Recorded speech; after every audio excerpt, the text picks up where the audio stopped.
Hi, Kogo here, and I completely forgot about the audio because I'm not like playing a video game, so I don't. So there's no background audio right now. But whoops. Oh well. Uh, yeah. Today is the third-year anniversary of the YouTube channel So I decided I wanted to react to my own videos. I guess. Yeah. Uh, yeah. Sure. Okay, I feel like I was definitely going to say something, but I completely forgot the moment I fucking pressed the start streaming button. Oh no. Yep.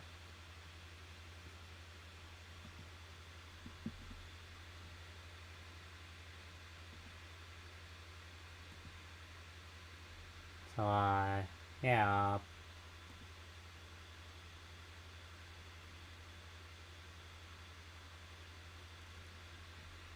Hmm.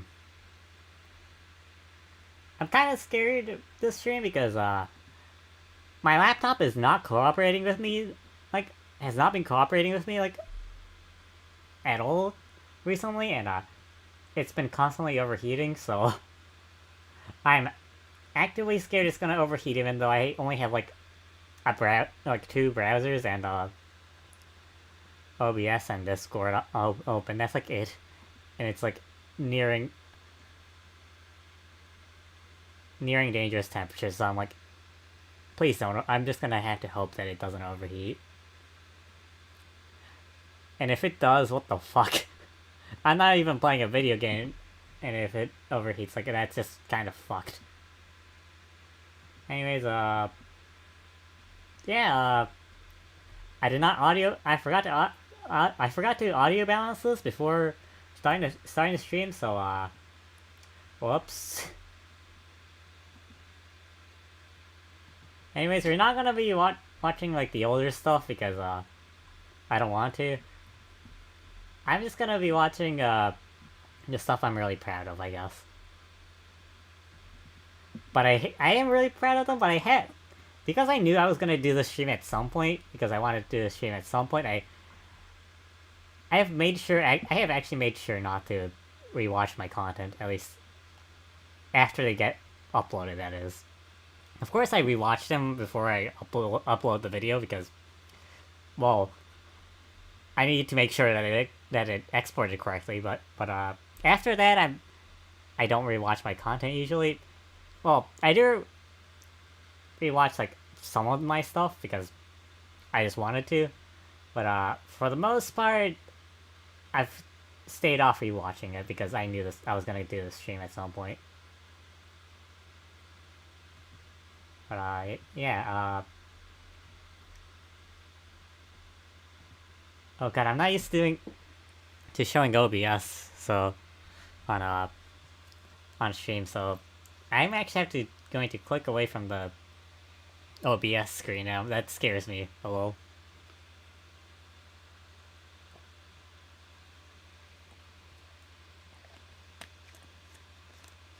It internally scares me a little.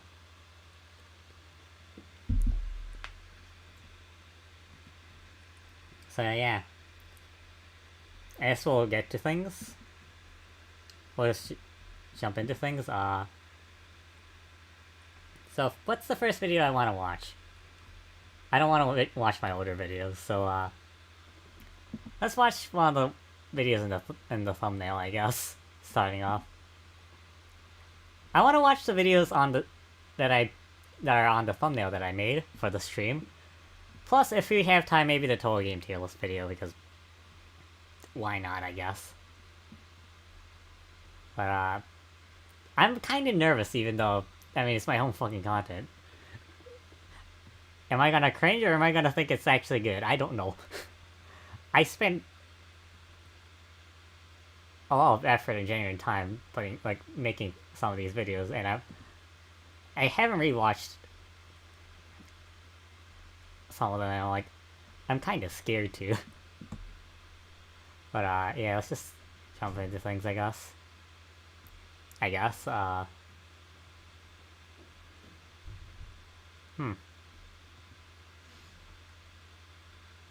Yeah, okay.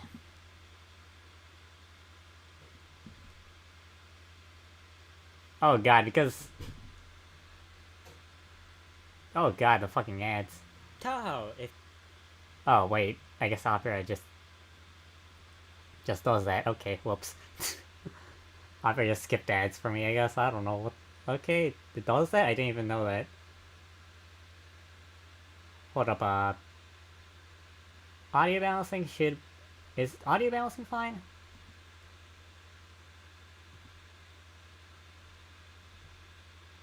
you don't know, is a Okay, Japanese. Okay, fuck, I guess I'll just, turn off, the CPU limiter because it's genuinely just not being kind to me. So I'm just going to let, this, because I was scared of my laptop overheating, I was doing that. Okay. What up, Bullet hell game. Toho, if you don't know, is a Japanese bullet hell game where you try to dodge an onslaught of bullets coming towards audio you balancing seems fine. while you wait for the opponent's health bar to deplete. But we're not talking about that today. Instead, we're talking about the Japanese titles of these games, since I don't really hear This is my first, well, technically second video essay. Well, not video essay, scripted video. This is my first video has essay, a though. distinct template when it comes to naming the games, where they have a Japanese title that relates to the game, and an English subtitle that also relates to the game, but most times is different from the Japanese title. The Japanese Toho community uses the Japanese titles, and the English Toho community uses the English subtitles. What I noticed after a year of being a Toho fan was that most people in the Western Toho community don't know what the Japanese You can tell I'm a little... so I stutter a little in this script, huh? Or in this video, huh? I have to tell you that I'm not an expert when it comes to Japanese. I have a basic elementary school level of understanding of the language, so I might make a few hiccups here and there, but bear with me, okay? I'm also only going to be talking about Windows era mainline games because I don't want this to be too long, and I can just smoke this for content if I ever want to turn this into a series. Oh my god, I'm the audio also not balancing's going to off, talk and about also... every single game, but instead I'll Also, pop the translations on the screen. You know, I can pause. Why? I don't know why I don't want to pause, but the audio balancing's whack, and what you call it? I'm stuttering a lot. I definitely would edit out these stutters like now, if I... Okay. But yeah. Going to talk about every single game, but instead I'll pop the translations on the screen like this for the uninteresting, boring ones, since this is my first time making a video essay and pacing is really hard to do.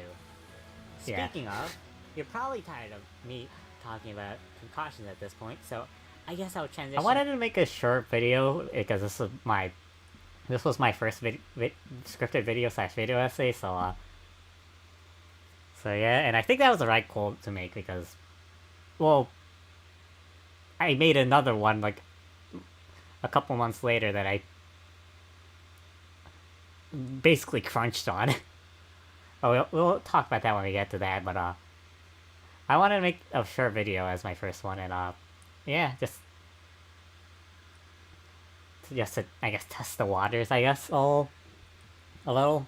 I can't. A little. I don't know. Maybe I'm struggling to speak today. I don't know. I did not warm myself up. Maybe I should. I just don't before live streams, and I really should. I mean, I don't really do that before recording either, but I mean, I really should. I really should. Hold up. Into the actual video now. From what I can tell, there are two templates. Yes, I'll transition into the actual video now. From what I can tell, there are two templates when it comes to naming Toho games. The first and most basic one being a title relating to the location of the game. These games on the screen right now are literally just the name of the place the game takes place in. Yep. I mean, Zen names these games basically at the beginning of development, apparently, so some of these were supposed to be temporary titles, I actually don't remember where I got this information from. I think it was one of the toll stations, but I don't actually remember where this information is actually from. I know I heard it myself at some point, but I'm not quite sure.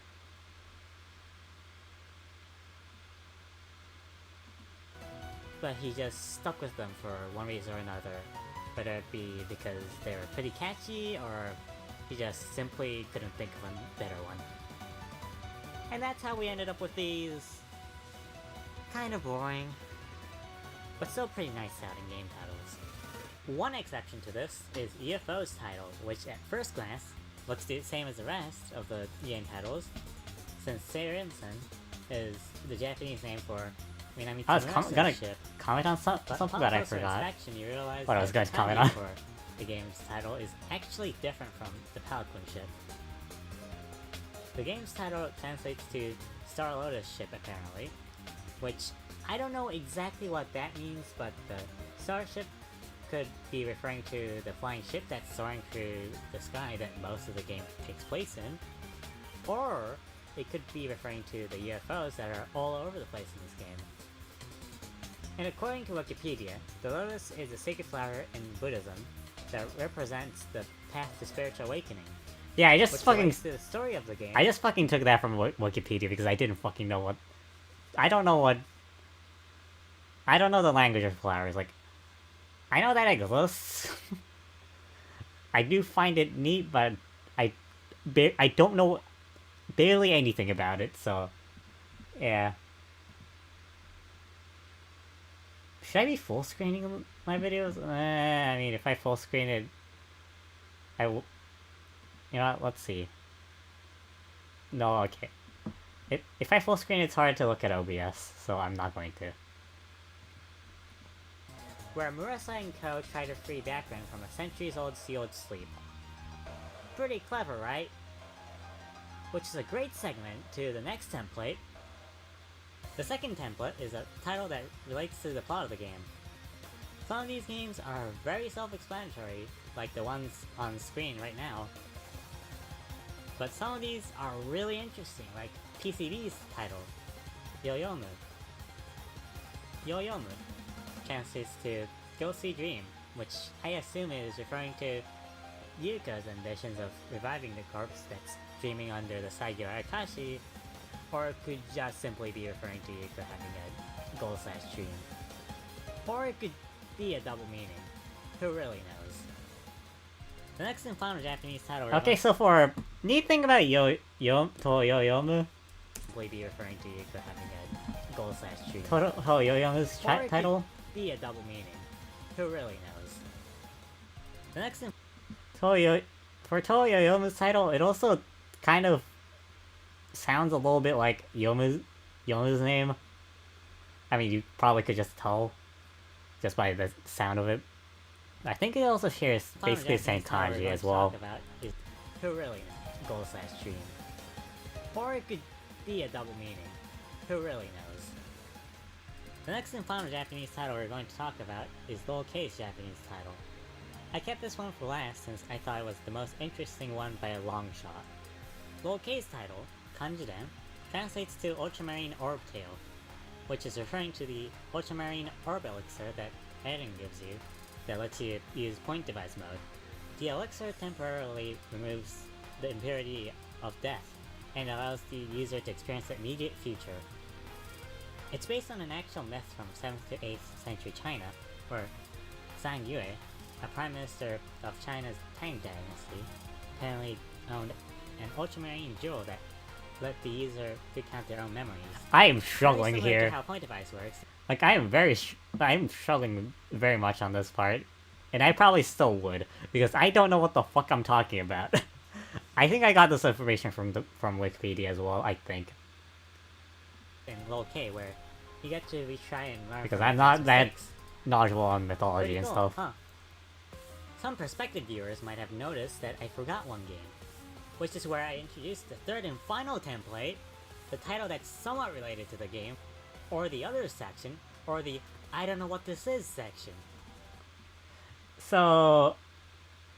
Okay, so... I'm gonna scroll down because I know people actually told me what this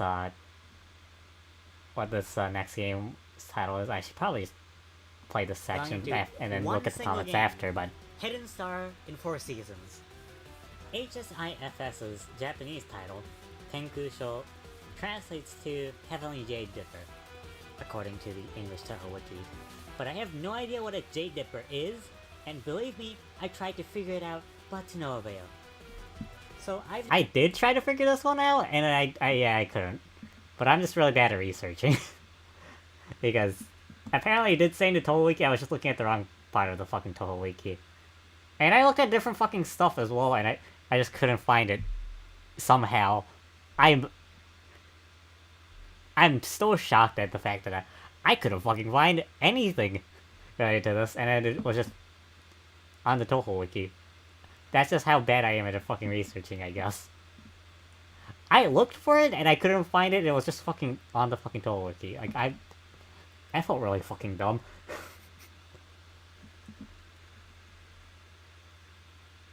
I decided to go with my own translation, Sky Chapter. I know it's a very generic name that could probably fit any other Toho game, but I genuinely don't know what the actual translation is. So I'm sticking with it. So... yeah, that would just be bullshitting something. Maybe I shouldn't have bullshitted something out of that, because I just genuinely didn't know what the fuck that meant. So, yeah, I do kind of regret doing that. But, yeah. Anyways, before we move on... yeah, I think it was this comment.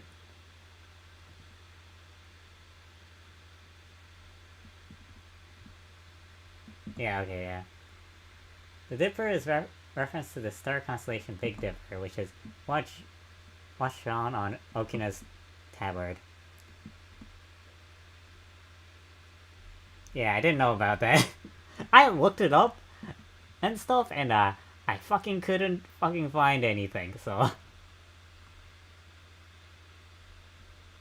I tried to find it and I couldn't.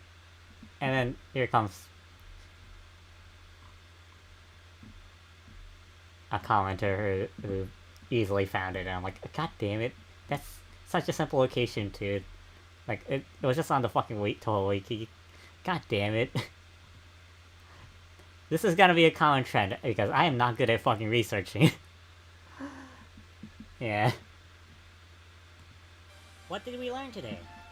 We learned that some of these titles are pretty clever and have actual meaning behind them, but most of these were probably temporary titles that just stuck for one reason or another. I don't think about it. I didn't touch on the fighting games, did I? For this video, and I'm like, oh yeah, I didn't do that, huh? I guess I just wanted to make, because I wanted to make a short video, I just ignored them. Huh. While Tenkusho sounds pretty bland to me, all of these games do sound somewhat neat. But in the end, these are just game titles, which don't necessarily need to be complicated or have deep meanings. I just thought some of these were pretty cool and decided to make a video about it.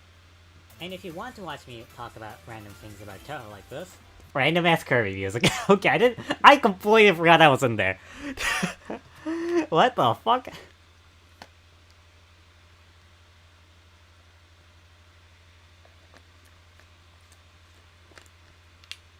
I had... Why Kirby music? I mean, cool, but this is a Toho video. Okay, I completely forgot I did that.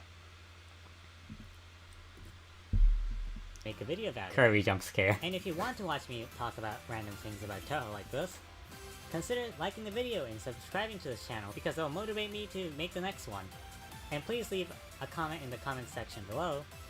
It really helps my mental health and makes me realize that I do exist in this world and I'm not just a figment of my imagination. You might be wondering why I suddenly started... Yep, self-deprecating humor. Self-deprecating humor, yep. Have I grown out of that? No. I would probably still make the same fucking kind of joke.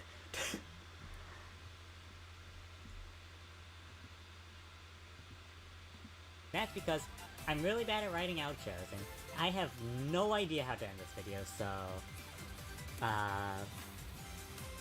I hope that this video was interesting to y'all, and I hope this was helpful in any sort of way. Now see you on my Twitch channel, or whatever my next video is. Bye! Oh, that's the videos that came up? I guess I didn't... I used to not do custom end cards or something, I guess. But, I'm surprised I didn't have, like, a specific, like, end card. But I guess that doesn't happen until the next video.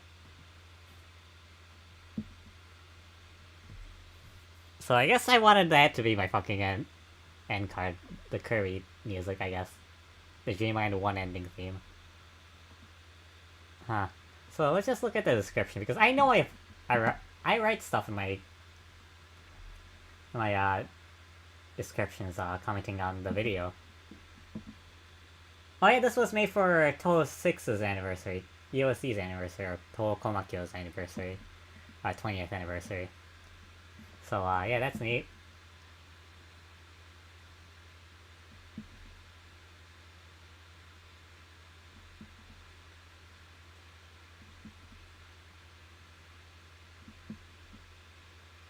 I'm just reading the description.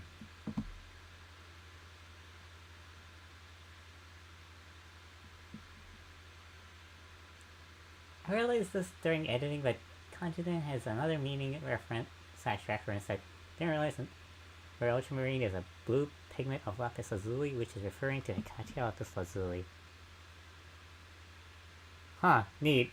I completely forgot about that fact. Okay. Okay, pass me, okay.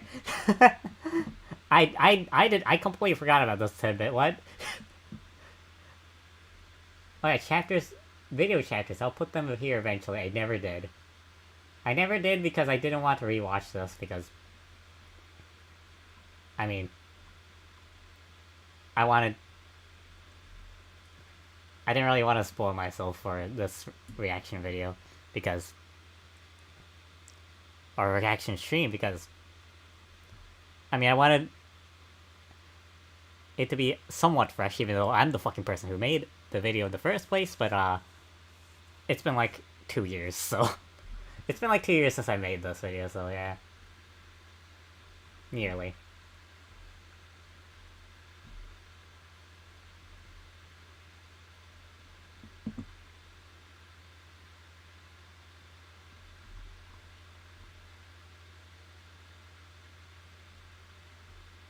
Man, I was so happy that Megapig...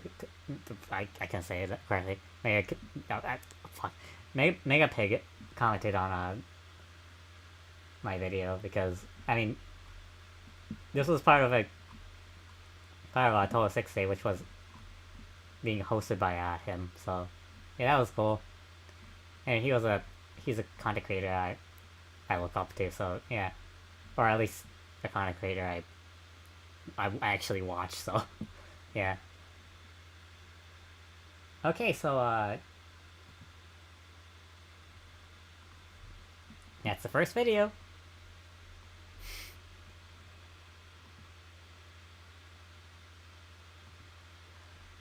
Alright, so that's the first video done.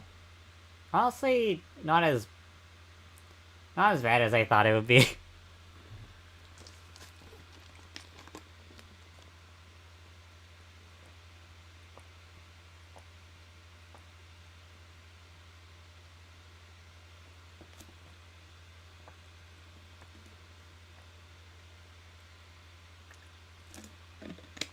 Okay, I'm just drinking water, but, yeah, not as bad as I thought it would be. It's alright. Definitely a first video, but I mean, it was alright. There are parts where I probably shouldn't have, done stuff like, where I definitely made mistakes, like, well, the entire, like, Toho Tenkusho part. Like, that was kinda unnecessary. But, yeah. I don't know.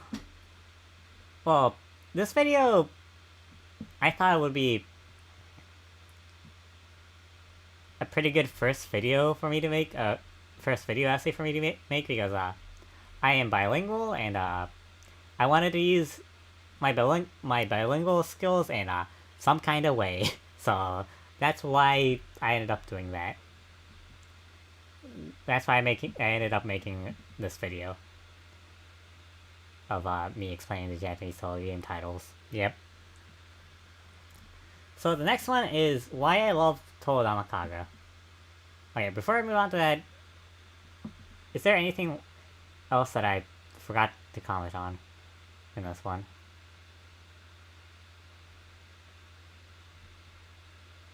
I don't know. Not really, I guess.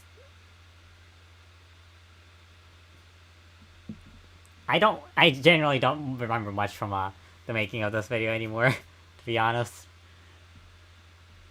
But I mean, I guess one other thing is that, well, I guess these two videos were like the first time I actually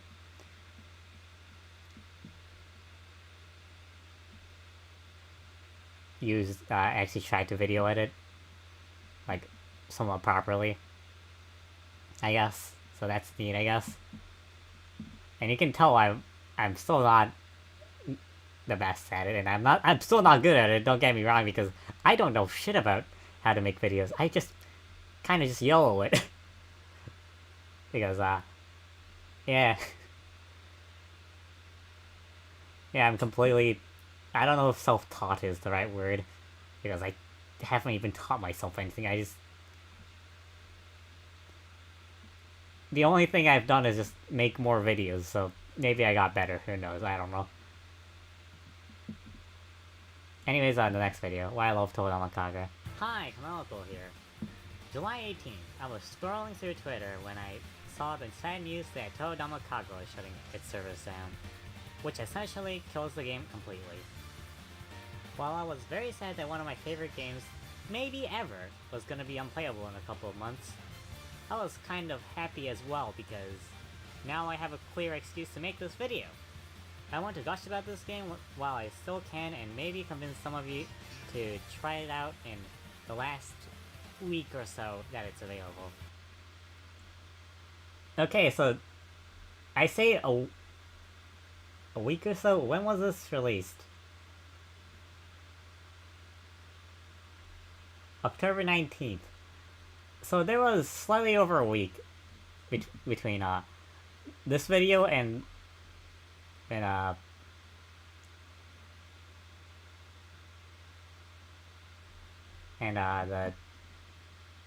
what you call it, the death of Torodama Kaga. So I'm pretty sure it was actually like slightly ahead of schedule actually when it came to the making of this specific video. Which, I mean, is not gonna be a common thing. Well, kind of. Well, actually, no. The next video also I was kind of ahead of schedule, but yeah. So this video, because Dama Kaga was shutting down, it was having its end of service.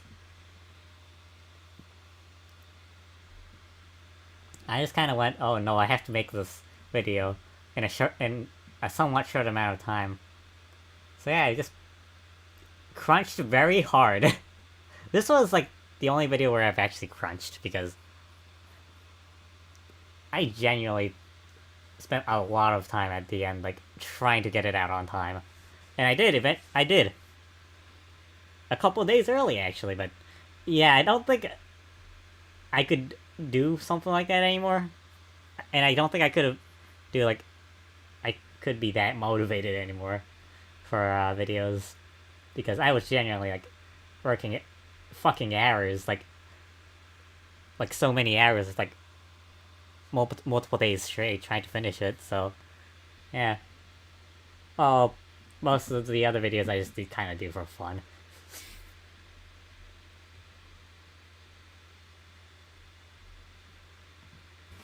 Also, side note, Leave a like if you like this video, and subscribe if you want to see more of my content.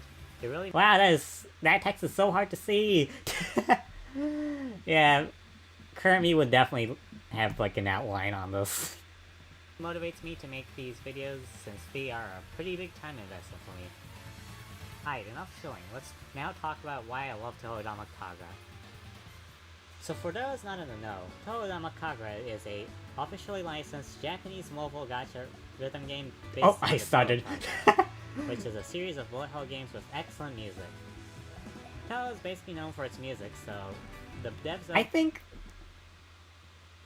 think that I had at least like 2 takes when recording this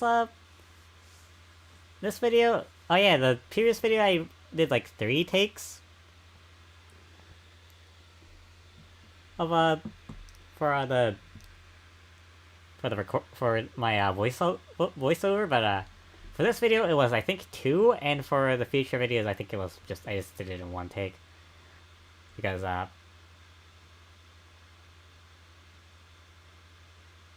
don't really want to spend too much time doing the voiceover because it's tiring, I guess. I don't know. I don't know. I think it's just the fact that I just kind of want to finish the voiceover in like 1 day, so that's why I don't exactly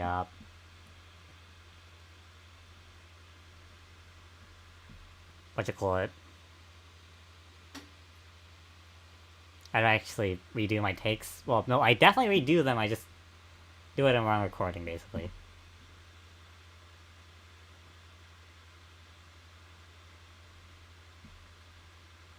Yeah. So that's neat, I guess. I don't know. Maybe I've also just gotten better at voiceovers. I definitely have actually gotten better at voiceovers, as you'll see in my newest video, but yeah. over at Aquacell decided to make a Toho rhythm game. That is such a low... That is such a pixelated PNG, but again, as it says here, it was the only logo I could find. Filled to the brim with Toho remixes. I think Aqua music. Toho is basically known for its music, so the devs over at Aquacell decided to make a Toho rhythm game filled to the brim with Toho remixes. Aquacell were on that. I think it's the perfect fit for the series, and I'm surprised there aren't many Toho rhythm. So Aquacell didn't actually make original Dama Kaga, so I guess that's something I got wrong. The devs of original Dama Kaga is Sheen, I think, if I remember correctly, and Aquacell developed Fantasia Lost. So yeah, that's something I got wrong actually. So that's something. I didn't realize I got that part wrong, but yeah, I guess I did. That is so hard to read. Games out there. I was completely sold on the game when I first saw the game.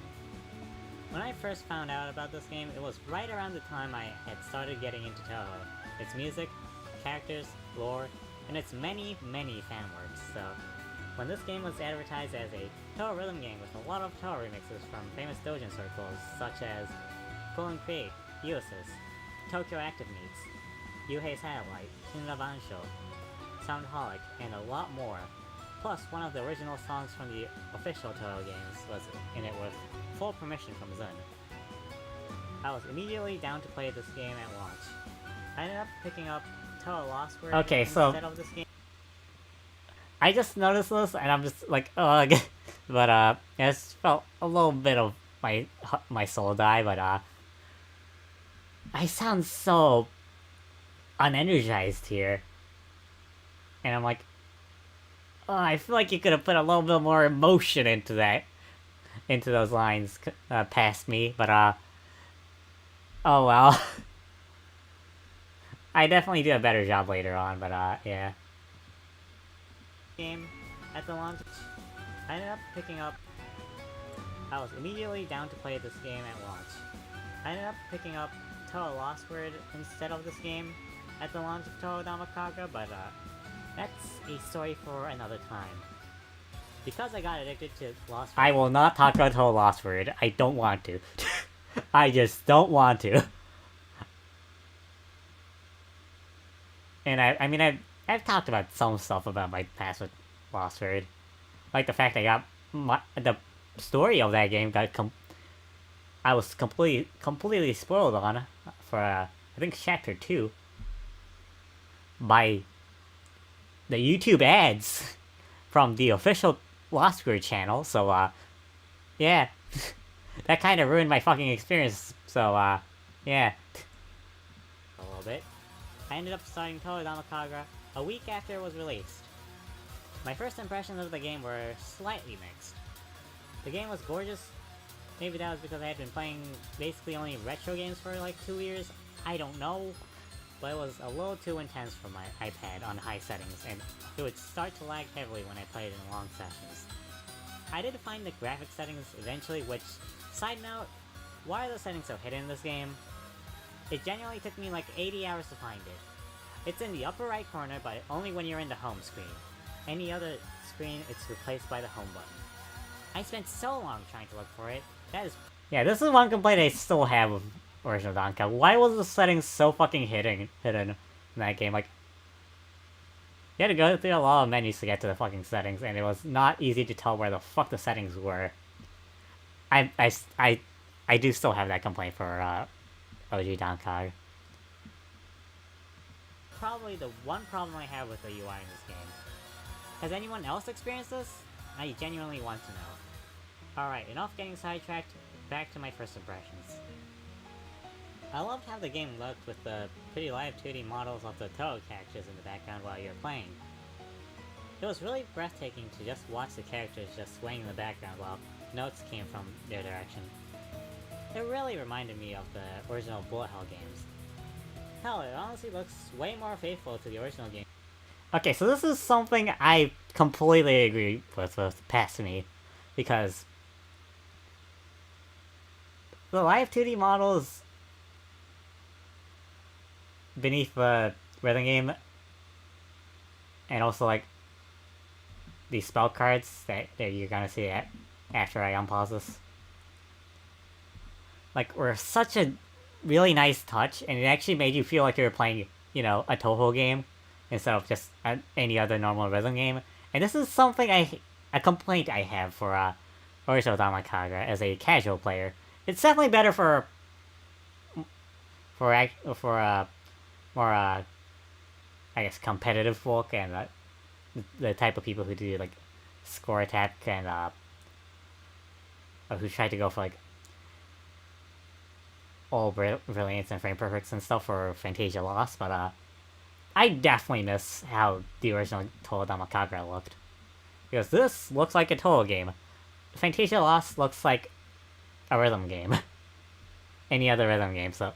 Well, kinda.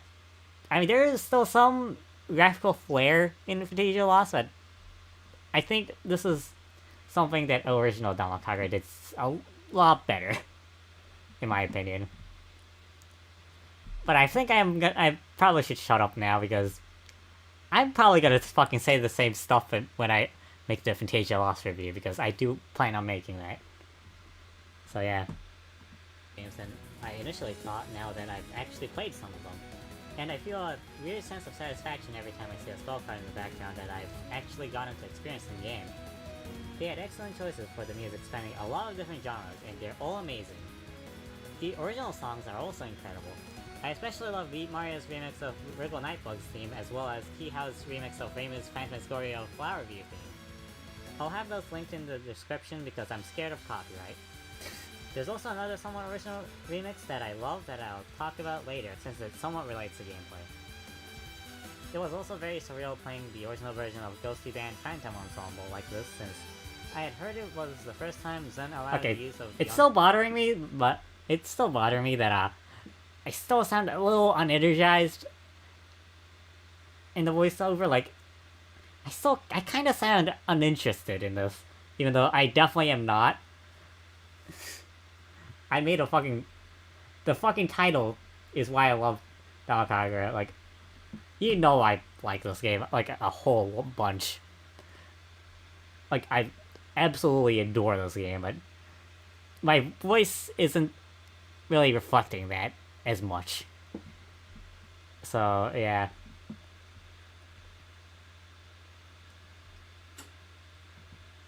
I guess this is also telling me that I've definitely gotten better at voiceovers, yeah. No original version of any song ever.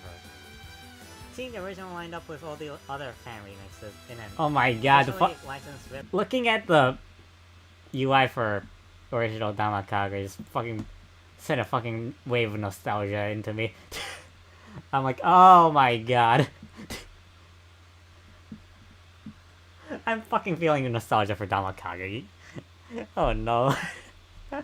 I'm already feeling a sense of nostalgia for original Damakaga because we can't play it anymore.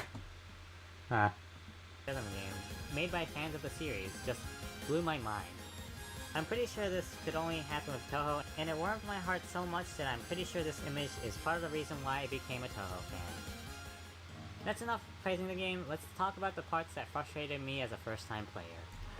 Okay, so something unrelated to this part of the video, kinda, is the background music is I'm using cutscene music for Damakaga because Toho Damakaga used had to give out like images, like some of the art and some of the background art and music from the game on their official site. I don't think they do that anymore, but they used to do that,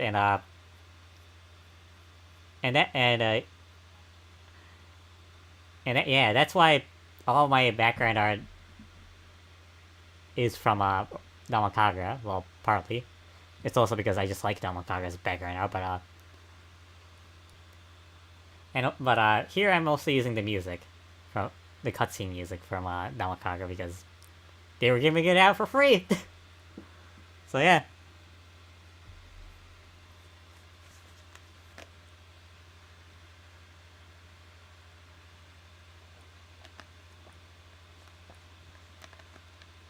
I honestly kind of wish I used like some more of the cutscene music from original Damakaga because I think there was one specific track that I didn't get to use.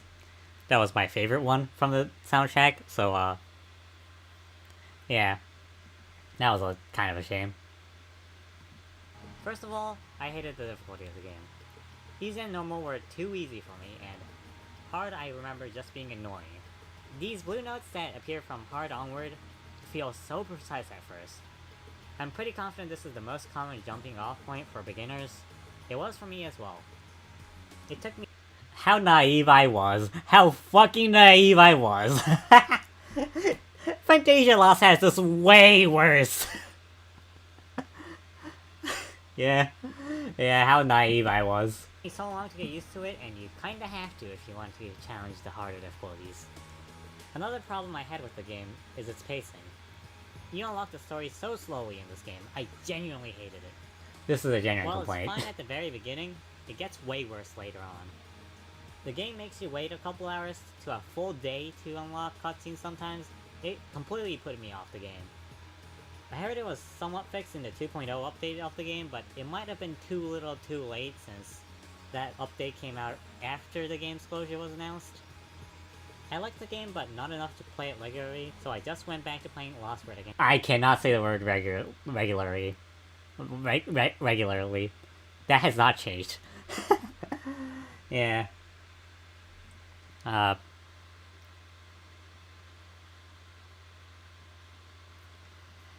Yeah, I'm pretty sure I was talking about the difficulty spike in on hard mode, but I think Damakaga is honestly one of the easiest rhythm games out there. At least mobile game wise, I guess. I mean, there's stuff like, I guess, Groove Coaster that's a little easier, but I mean, yeah, like comparatively to other mobile games, like now I've actually played a little bit of Project Sekai like a couple of days ago. I played Project Sekai for the first time, and that game's way harder than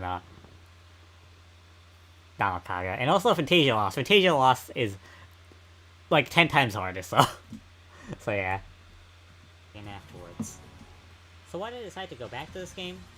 Simple. I just started watching Beat Mario's Damakaga streams and the Toho Damakaga live shows. like months later and thought the higher difficulties looked like a lot of fun to play, so I decided to give the game another shot. I've been addicted to the game ever since then. Now we've finally made it to the main part of this video.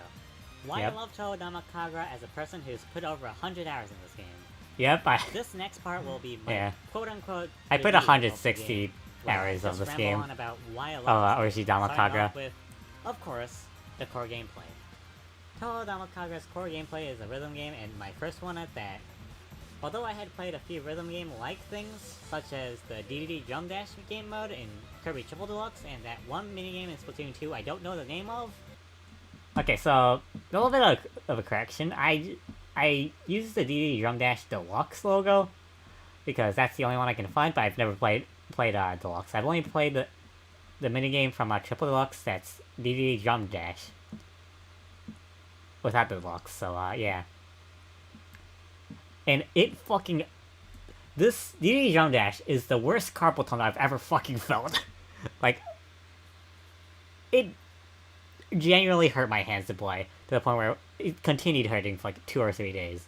Like, that was one of the most painful games I've ever played.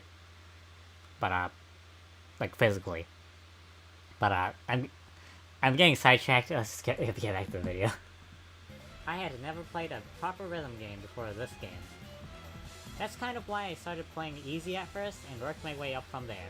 Look at me now, I can full combo extra songs now. So now as a person who went through most of the difficulties in the game... So by the time the game's life ended, I was actually able to full combo Lunatic songs. Well, the easier Lunatic songs, but still... I was able to full combo them, so that's something. I want to talk about the gameplay of this game and the differences between the difficulties. So the gameplay is, notes pull down, hit it when it comes to this line. Simple, right?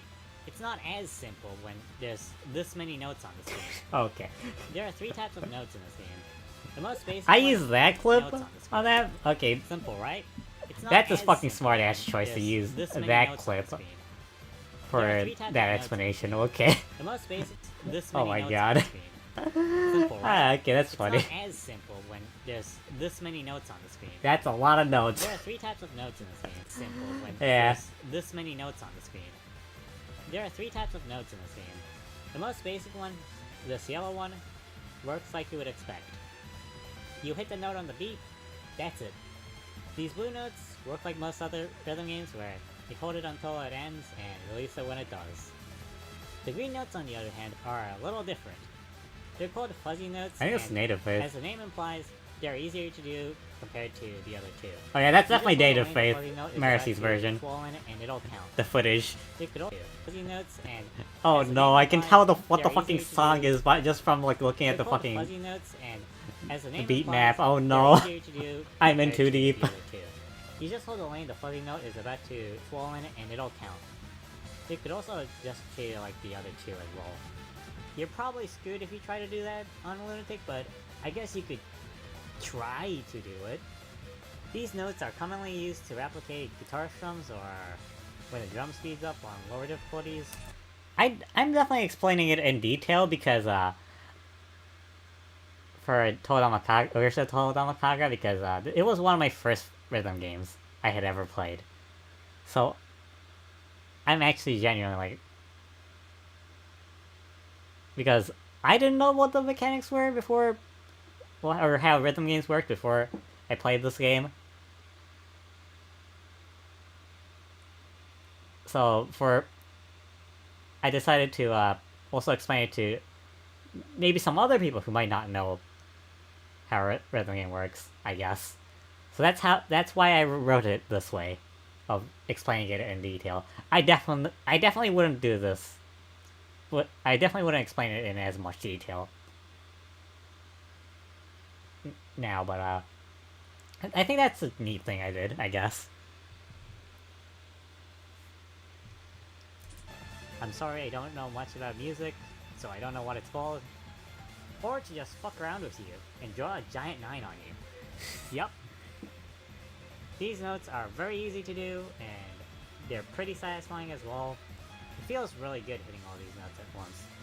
There's also whatever the fuck this is, which takes me to the next topic, the 5 different difficulties in the game and the differences between them.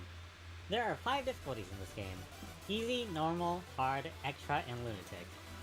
It's basically the same as extra Toho, except they swapped hard and extra around. Easy is a snooze fest, to say the least. Notes drop like every second or two. It doesn't even feel like a rhythm game most of the time. Normal is where the game actually starts letting you play a rhythm game. I didn't have normal footage either, huh? Okay. And experience what the game's about. Hard is where the training wheels come off. The game introduces a new, more stricter blue note. You have to use both hands if you want to succeed. And the game starts throwing gimmicks at you, whether it be the game. I'm honestly pretty impressed at how in detail I actually go in this video. With the yellow note, Because I didn't actually expect myself to actually explain like how the game systems work and how the difficulties work. And I'm like, oh, this is a more in detailed video than I actually remember it being. Huh. That's neat. I did a good job. I did a good job on the script for this video. What the fuck? I'm like, wait, this is good. Why is it good? If you want to succeed. And the game starts throwing gimmicks at you, whether it be the game slowing down the speed of the notes. Okay, that was definitely an editing mistake. Whether it be the game slowing down the speed of the notes, actually having to do the fast-paced repeat. You have to use. I definitely repeated that word twice. And the game starts throwing gimmicks at you. That's definitely an editing the mistake. game slowing down the speed of the notes, actually having to do the fast-paced instruments with the yellow notes, and multitasking. Extra is where the game gets actually challenging. Now most of the songs have something you can call a gimmick or two. From spamming you with these notes where you basically just smash and hope, spamming you with green notes that are really hard to get if you're only using 2 fingers, actually having to switch hands in the middle of a section, doing the background jumps with one hand while the other hand does the other instruments, fucking with you by making shapes with the green notes. Okay, I just realized doing the background instruments, apparently in Original Damakage that was part of extra difficulty, and I'm like, fuck. Fantasia Lost makes you do that on normal difficulty now. Like, I'm starting to realize how much of a difficulty spike Fantasia Lost actually is compared to Original Damakage, because damn, that game's so much harder, huh? I'm now starting to realize, well, I already knew Fantasia Lost was harder, and I already thought Fantasia Lost was harder because I can only do normal difficulty on that game, and I used to be able to do extra difficulty in OG Damakage, so now that I just heard what I had to say there, and I'm like, I know I was pretty knowledgeable on the different difficulties, so I'm just gonna take my word for it because I know I was pretty experienced with that, and yeah, that's kind of fucked. Yeah, the difficulty is so much harder in Fantasia Lost now, huh? Okay, so maybe it wasn't just my level of skill deteriorating going into Fantasia Lost. Maybe it was just that Fantasia Lost was just straight up so, like, way harder than OG Damakage, huh? The other instruments fucking with you by making shapes with the green notes, just spamming you with yellow notes, putting yellow notes before or after the blue notes to make sure you're on your toes, just spamming you with blue notes, and whatever the fuck the 24 difficulty songs are. Blue notes to make sure you're on your toes, just spamming you with blue notes, and whatever the fuck the 24 difficulty songs are. Lunatic is lunatic. I don't think I have to explain what this is, do I? Insane, that's what it is. You should probably brag to your friends if you can full combo Lunatic. Yeah, just explain the difficulties, yeah. Lunatic 29, basically the boss songs of the game. See, the difficulties have numbers attached to them, which I'm not going to explain because that take ages, Yeah. just know that 29 is the highest it can go. There are only a couple of Lunatic 29 songs in the game, and they are radically harder than the rest of them. Kick you in the shins kind of hard. Only approach these if you have mastered the game. I personally like Extra the most since Lunatic is an ordeal and hard. Again, original Damakaga compared to Fantasia Lost isn't that hard. Or compared to like normal rhythm games aside from what do you call it, we don't know next, that's an exception. That is an exception, but original Damakaga isn't that hard. Like in actuality. Now Fantasia Lost is fucking brutal. Fantasia Lost is fucking brutal, yeah. But yeah. Okay, I'm starting to realize the full scope of how hard Fantasia Lost is compared to original Damakaga. I personally like Extra the most since Lunatic is an ordeal and hard feels slightly more rudimentary compared to Extra. I don't know if Lunatic players feel the same about Extra. Let me know in the comments below. I realize I've just been explaining what the game's about and haven't really talked about why it's fun, so let's do that now. First of all, it's really satisfying to hit the notes. It kinda feels like you're playing an instrument. Take this part with a grain of salt since I don't know shit about music and have almost never played an instrument, but it just feels so good to hit the notes. And it plays a tambourine-like sound effect when you hit them that makes you feel like you're performing, that you're part of the song.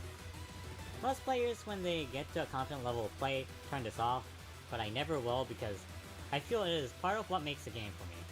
It also plays a different sound effect for each type of note, so they use the different notes to match the song itself. It feels amazing, and it's kind of a shame some people choose not to experience it. The second thing, and probably the main reason... Okay, so, I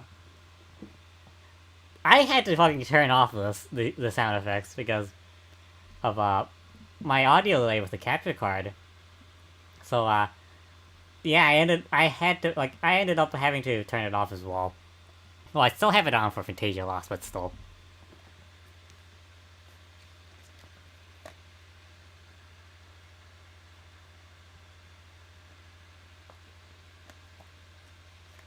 But then again, I guess I'm not at a competent level of play for Fantasia Lost, so,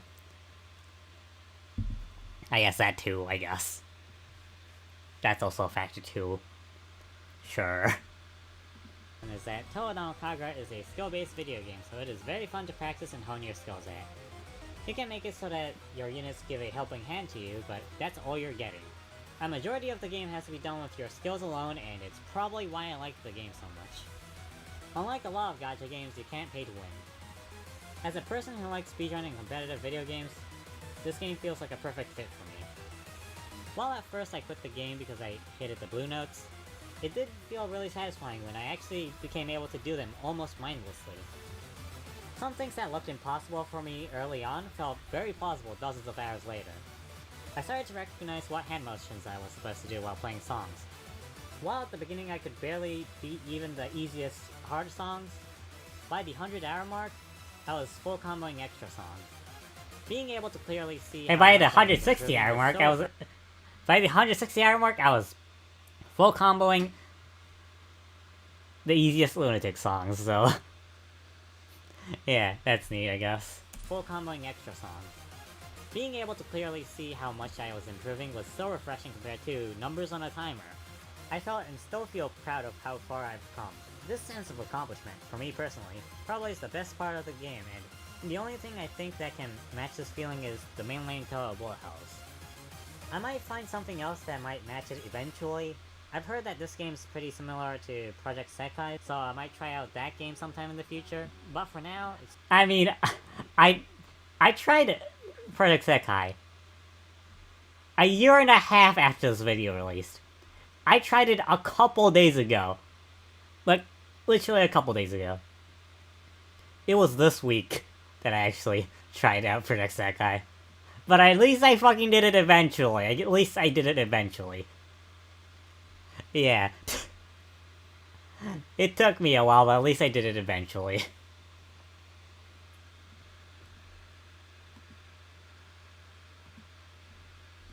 stands as one of my favorite video games just because of this reason alone.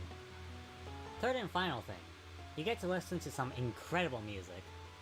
This game has a lot of my favorite circles, and it also introduced me to so many new circles I had never even heard of There are before I started playing the game. a couple like of editing Pulling mistakes, Cat huh? Mark, Jericho's Law, Alice's Motion, Hatsune Tomiko's, Tanabata, and Hari no Ongaku, just to name a few.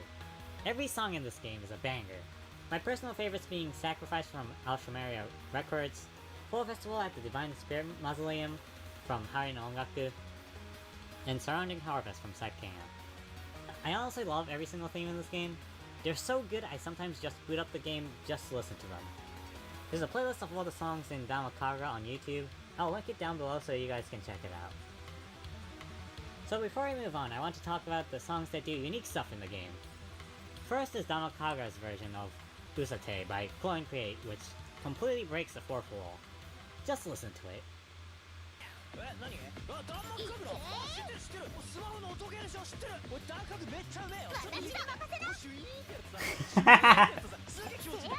Okay. It's probably the funniest song in the game.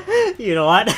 That just gave me a chuckle, huh? Completely breaks the fourth wall. Just listen to it. This is why I like mobile rhythm games. Because they do shit like this. And it's really fucking funny. I know Brian Sekai does similar stuff to this too. And yeah. I really like it. This is why I like mobile rhythm games, yeah. This one clip just kinda explains it a lot. It's probably the funniest song in the game, and I laugh every time I play it. Second of all is Aitsuwa Ikasama wo Shiteiru by Tanabata and Tokenai Yoni by Kihao for slowing down the notes to match the song. I hate playing these songs because of it. Okay, one weird thing I just thought when I just heard Tokenai Yoni, which I referenced that song in this exact video way earlier on, but I did not say the title of the song. I just said Ramus Phantasmagoria Flower View theme remix from Kihao. I think that's how I described it earlier. And I'm like, why did you not use the name of the song if you were going to fucking mention it later? Anyways. Interesting. Interesting, I guess. That is just a fucking nitpick. That is definitely just a fucking nitpick. Like, I'm nitpicking my own fucking video. Like, yeah. Yeah, I'm just nitpicking my own fucking video, huh? Yep. Yep.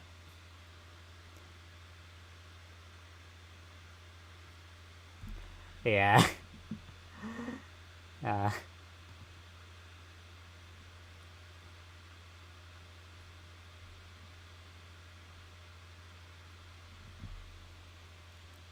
Yeah. I'm just nitpicking my own video at this point. Like, in the grand scheme of things, that does not matter whatsoever, but yeah. Third of all is Harmon's Yokai Girl for just playing around with the green notes and making DNA symbols out of them. Or at least that's what I think they are. And Seino's... Oh, that's an editing mistake! Third of all is for slowing down the notes to match. I was like, wait, this looks off, but... I forgot to zoom in the screen here. Playing around with the green notes and another nitpick, I guess. Editing mistake, yeah. And Seino's Perfect Math Class is B-side for combining the latter two. All of these are pretty cool in their own right, however frustrating to play it might be. It makes me wonder what other things they could have done if the game wasn't going to shut down. Next, let's talk about the Haponiya side of the game because it was heavily advertised for some reason. I don't think it was a big enough part of the game to promote as much as they did, but we'll get to talk about DNA's strange marketing of this game later. Don't you worry. Anyways, back to the main topic. This video is pretty good, actually. You're very young in Tokyo. It's actually pretty entertaining. Grid, gather materials, and make things to decorate. Now, this sounds like pretty cool customization and all, but there's a catch. It is very restrictive. Almost everything is actually predetermined. One piece of material takes 30 minutes to a full day to get, and the only thing you can actually customize is the location of where you want to place landmarks. There is a mode in the game that lets you customize a decent bit, but that's in the home menu, not in the Hakunio mode. The Hakunio mode honestly is a pretty big disappointment, and the worst part of it is that the story is locked behind it. And reminder, these materials take ages to get. I've apparently only seen like 9 story cutscenes out of the many in the game, even though I've played like 130 hours of this game. 160. Yep. Now do you see why I stopped playing the game because of this? Yeah. Speaking of, let's now talk about the writing in this game. The writing I'm not going to be able to judge the main story for obvious reasons, so I'm just going to talk about the event and location episodes. Short answer, they're pretty fun. I mean, they're written by the Dragon Quest writer after all. If you want to read it, they're probably on YouTube or something, I don't know. I have to get this very long video out in like a month, so I'm skipping this part. Sorry about that. See, interesting thing about the story is apparently was actually really good. The main story was actually really good, and I'm like, from the very little I've seen, it does actually look genuinely good. It honestly looks better than Fantasia Lost story. Honestly, but... Thing is, no one fucking played it! So, yeah, I've only heard, like, 2 people, a collective 2 people, talk about it. So, yeah. I mean, the fact I played 160 hours and, only at the very fucking tail end did I actually see the story actually start getting interesting, so... Yeah. Yeah, yeah. Yeah, I think I still was correct to just skip over this part, but... At the same time, I feel like I didn't give the game's story enough credit, I guess. But at the same time, no one fucking saw it, so... So I guess the game design was just going fucking against the story anyways, so... I don't know how fucking much of this was my fault, or how much of this was the game's fault. I think mostly the game's fault, yeah. That I didn't get to, talk about the story of Namakaga. I'm also not confident enough at writing to evaluate someone else's work. Then again, the game hasn't even let me read most of it, so I guess I'm just doing the same. Yeah, wait, I should read this comment. I'm also... This comment on screen. It's a very long video out in like a month, so... 2 months, but... 2 months, but still, the last video took 3 months, and this one is more than twice the length. Oh yeah! This video only took 2 months to make? What the fuck? I definitely... Yeah, you can tell how much I crunched just now, because... The last video was... The video before this was 7 minutes, and it took 3 months to make. This video took 20... This video was 22 minutes long. It's almost... It's more than 3 times the length. And it took 2 months. It took a month less. Because of how much I actually just crunched working on it. So yeah.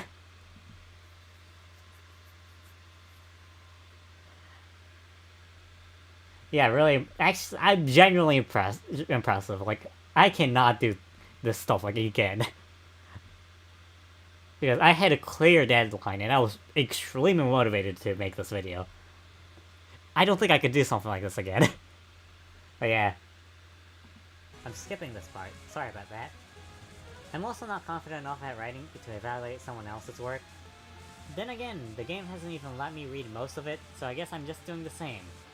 Just go read it on your own time. It's pretty good. You know, I genuinely like this video. So, you know, I'm just gonna fucking like this video because... I genuinely like this video. I think it's well written. Well, kinda. But, I mean, I think it's... written well enough. I like this video. I think it... Yeah, I think I find it entertaining. I like this. So I guess I'm gonna press the like button on my own fucking video, which I barely ever do. I know I've done it for at least one of my videos, or specifically one of my extra channel videos, but I just tend to not because I feel like this is it's self-indulging, but well, the stream is just me being self-indulgent in the first place. Because I'm just reacting to my own content. I'm just reusing my own content by reacting to it. So that's the entire point of the stream. So yeah. Let's talk about the visuals of the game. I mean, just look at it. It's freaking gorgeous. There's a whole lot to gush about on this subject, so I'm just gonna have a lightning round for it.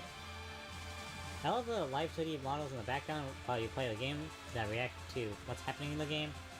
Sparkly visual effects that happen when you hit a note. The background now is really pretty. I absolutely love the swell cars in the background. The chibis in the Hakunia mode are so adorable. The live 2D models in the cutscenes are fine, I guess. I actually had footage of story. I lied, didn't I? I lied in the fucking story section. I literally did have footage of a story cutscene. What the fuck? Wait a second, this is actual story cutscene, what? Oh, okay, sure. Huh? Anyways, I feel like I was gonna say something and I completely forgot because I got sidetracked by, the fact I had actual footage of story cutscene.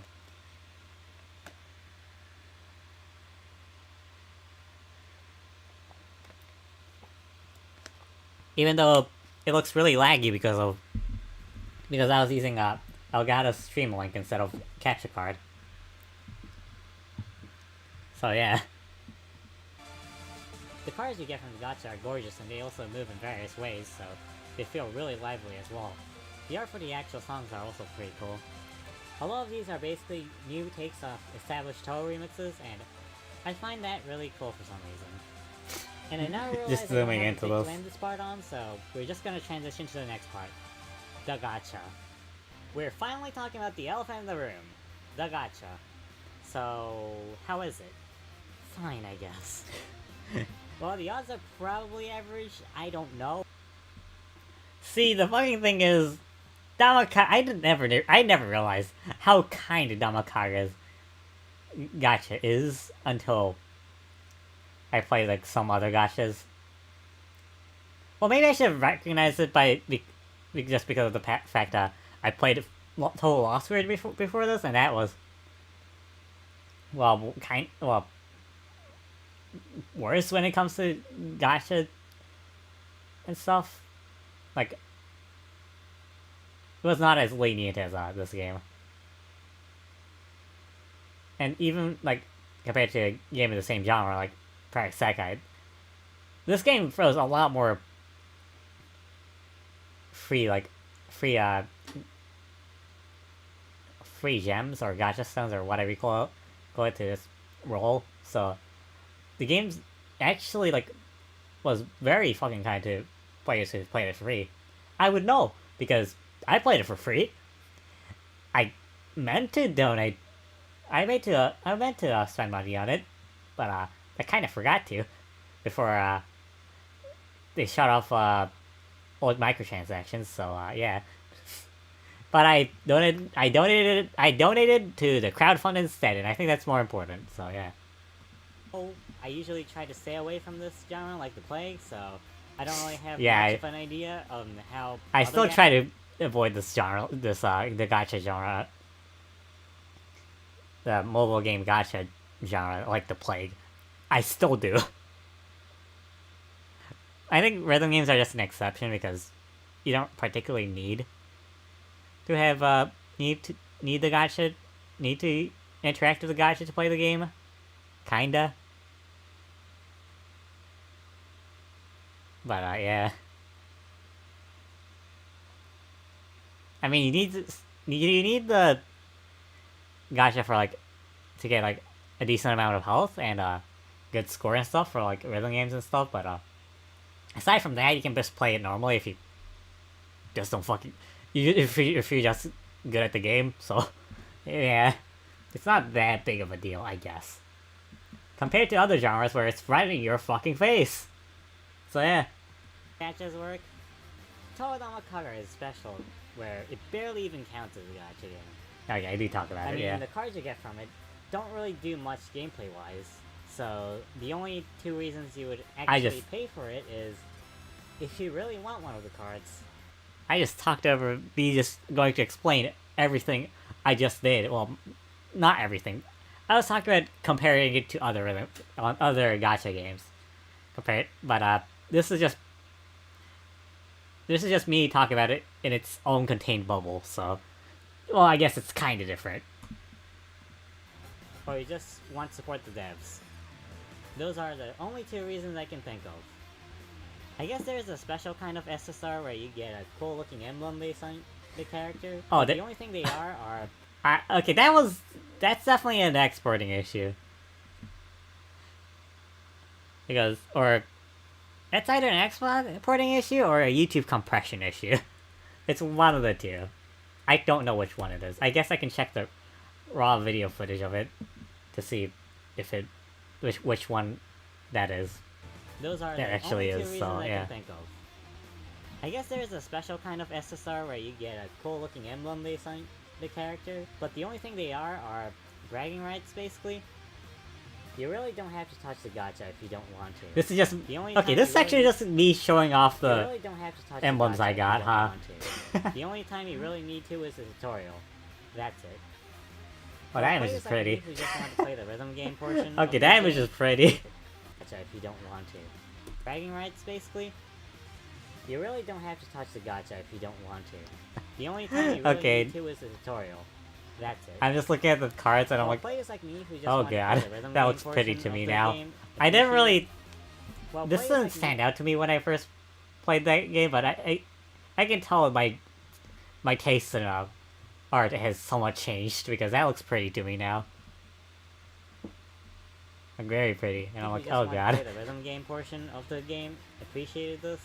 I don't really think it was a good idea in the long run, since it might have been one of the main reasons why Toadama Kagura shut down. So one day, I was scrolling through YouTube and thought, I haven't played Toadama Kagura in a while.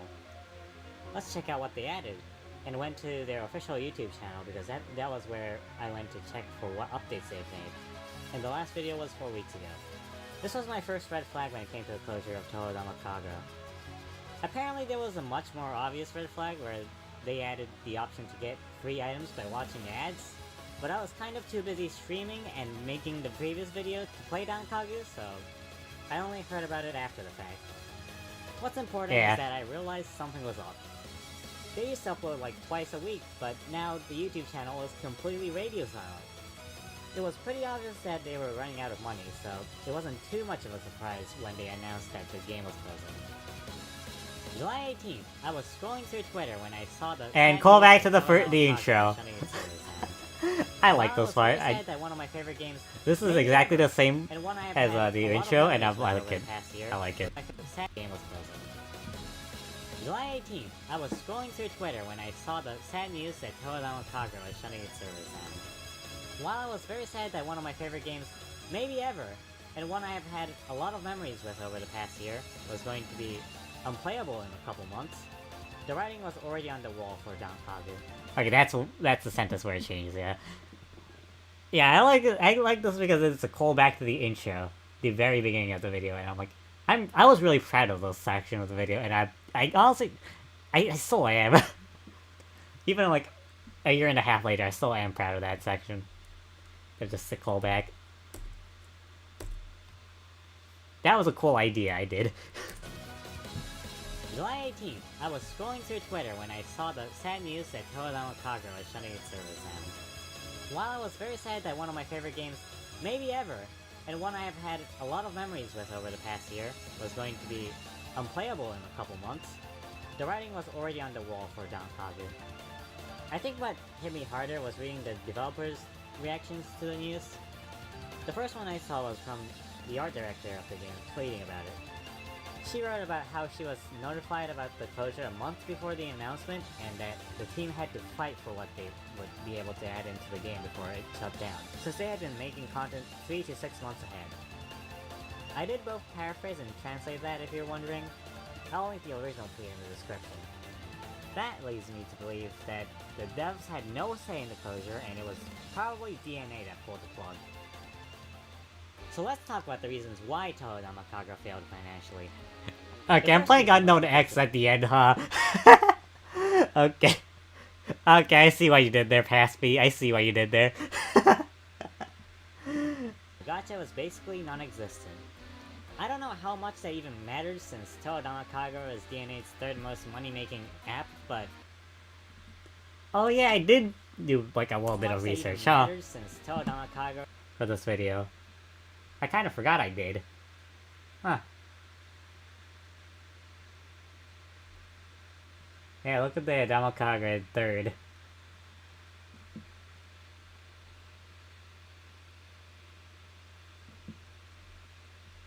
And I was basically making as much money as some of their top sellers, so... I don't fucking know, man.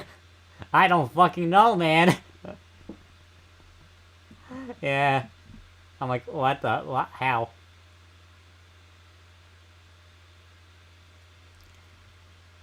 Yeah, so yeah, this image is upsetting.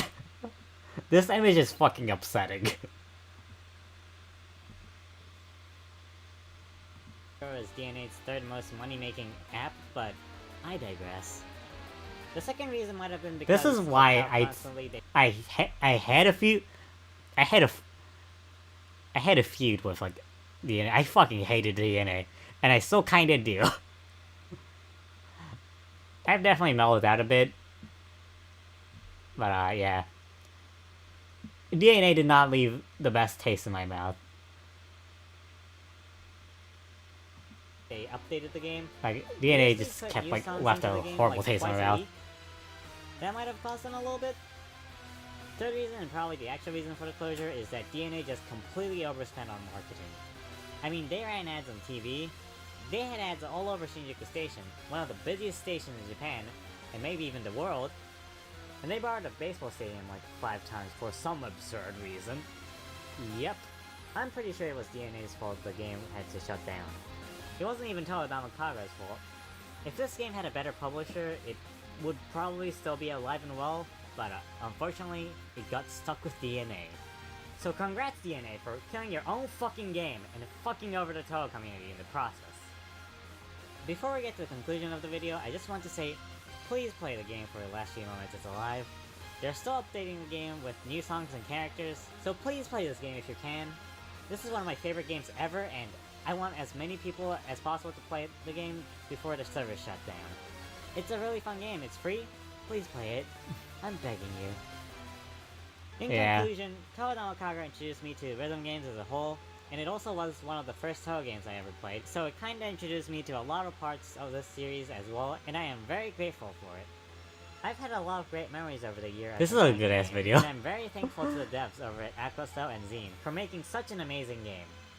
This game has honestly become one of my favorite games ever, and I'm very sad to see the game go, and I'm also very pissed off at DNA for murdering the poor game, but all I can really do at this point is to keep playing the game until the closure, and to treasure the memories I made of this excellent game, Toho Damakaga.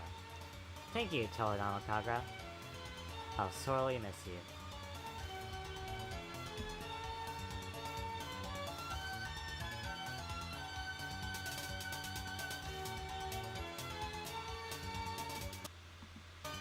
Yeah, I always let it play it. Oh, I guess I didn't have the end card just yet, huh? Okay, neat, I guess.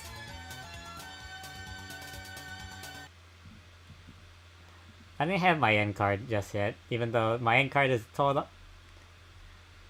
Toho Damakaga, and I'm uses like assets from Toho Damakaga, but it's not on the Damakaga review. That's kind of funny.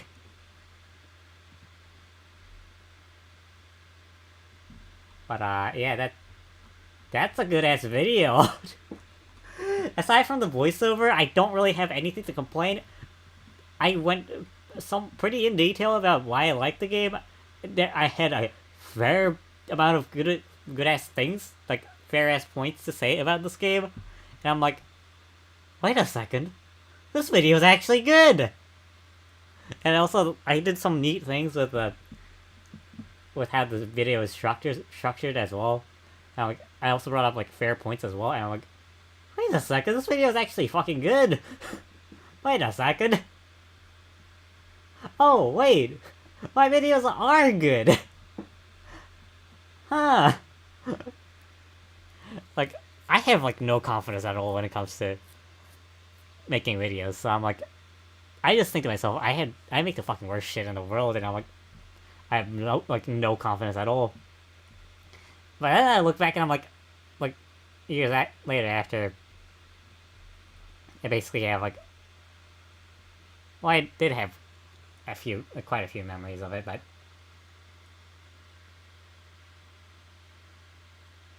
yeah, I just kind of watched that. Just normally, I just went, wait a second, like as if like someone else's video. I mean, it's not, but I mean, I just watched it and it just made me go, huh? Wait, this video is actually good. Anyways, let's now read the description because, yeah.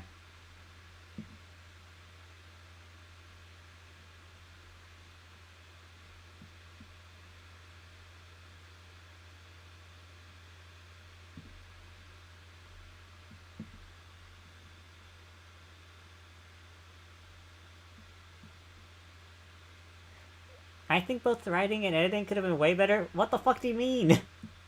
Pass me, really? Okay. The editing, fine, whatever, but the writing was actually pretty good for this video, and I'm like, huh. Okay, that was definitely me being way too strict with myself. Because the writing was definitely actually pretty good.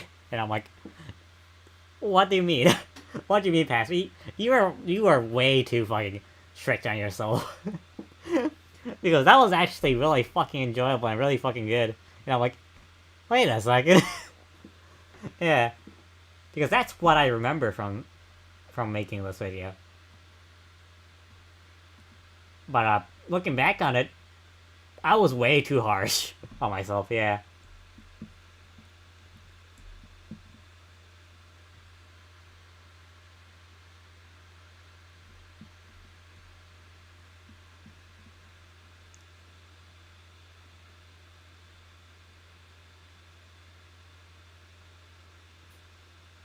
I don't think I was able to properly express how much I love this game. I mean, I feel like you did, but I mean, you were able to express it, but At the same time, I absolutely adore Damakaga, so anything would have been fucking too little to express, like, my love for it, because, yeah, I am absolutely in love with Damakaga. And I still am. I still am.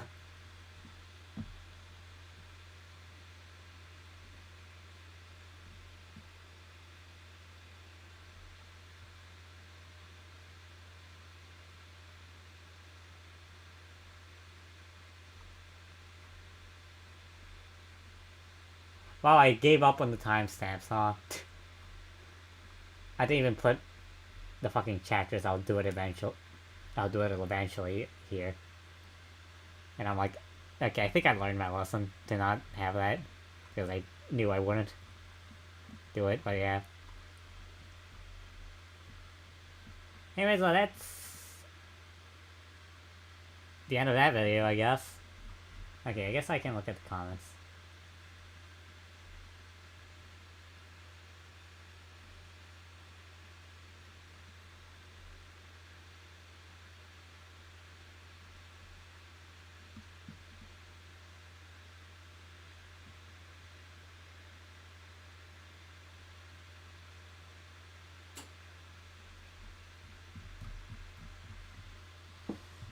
Yeah. And I'm like, I say to myself, I'm really bad at researching, and I'm like, wait, this video, well, it's not research, it's just me stating the things I experienced. Because I had kept up with this game, like, quite a bit. But that's that isn't research. I was just very knowledgeable on the topic at hand. But that's still actually, yeah, I was pretty knowledgeable about the topic at hand. Yeah. So this is more of a case of I didn't really need research. I already had enough information for it to not really matter that much that I'm not that bad at. I'm not good at research because I was already knowledgeable on the subject in the first place.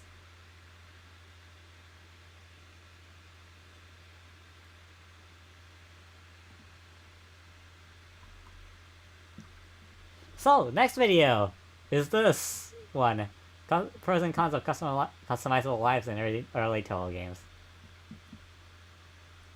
There is basically almost like a year gap between these two. Between the two scripted videos, also known as whoops. I mean, the reason why is this video here. Why I love Toho's 13.5 Nuclear Hopeless Massacre that took literally 13 months to make. Or 13 months, kinda. I mean, the months I was actively working on it was like, I was only actively working on it for like 5 months. Like the rest of the script was just kind of sitting there, but at the same time, that's still 5 months. Keep in mind, these two videos were made in 3 months and 2 months, and this next one took a couple weeks. This one took 5 months. So yeah, that is a big fucking difference. Hi, Coco here. So I was watching first playthroughs of Toho games where I noticed most people changed the amount of starting lives in the options. So I decided to make a video about it. I got a slight bit curious as to how this affects gameplay, and I wanted a video out for PCB's 20th anniversary, so here we are now. Today I'm going to talk about the pros and cons of having the option of customizable resources by looking at the early Toho games and seeing how those games handled. So for those who don't know, Toho's 1, 2, and 4 through 9 had the ability to change the amount of lives you get when you start the game, and or use a continue. Toho's 2, 4, 5, and 6 has the ability to change starting bombs as well. You might not know this because, aside from POV, the 9th game, all of these aren't available on Steam. I wouldn't recommend the Steam version of POV either, since that version has its own set of problems, but that's besides the point. Yeah, don't buy Toho 9 on Steam, it's really fucking bad.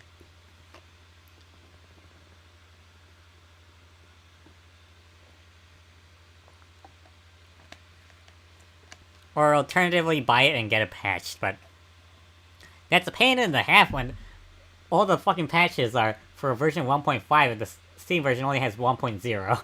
So, yeah. That still sucks. In matter of faith, this feature was removed and never came back in any future installment afterwards. The feature games defaulted to 3 starting lives with no option to change it. Wait. Why did it get removed? Did I just see... 3 starting lives with no... I think that's a misspelling. Okay. Huh. I think I misspelled existent. Or did I? Actually, I don't know. Maybe that is how you... spell, non-existence. Non-existent. I don't know. I don't remember. No option to change it. So why did it get removed? It removed and never came back in any future installment afterwards. The feature games defaulted to 3 starting lives with no option to change it. So why did it get removed? I have no idea, but there are a couple possibilities I can think of, so we'll talk about them in the cons section of the video. Let's talk about the pros for now. The first and most obvious pro is making the game more inviting for newcomers. As you might know, Toho is a bullet hell series, which is a very niche genre that's really hard to get into. Bullet hells, as you might be able to tell from the name of the genre, are supposed to be hellishly hard, so having customizable lives helps to ease in players by giving them more chances. While Toho games do already have difficulty options, this lets the player customize even further. It gives newbies a better fighting chance to actually beat the game. That being said, I've heard a lot of horror stories of not being able to get through the game even with the increased lives and all 3 continues. Well, it generally helped me pretty early on to beat and 1 credit clear these games, so your mileage may vary, but it's an option that doesn't hurt to have. Another thing a player could do is go in the opposite direction and reduce the amount of starting lives. A self-imposed challenge, if you will. People already do know. I didn't actually try this out until this month, or last month. So I was just kind of just basically what you call it,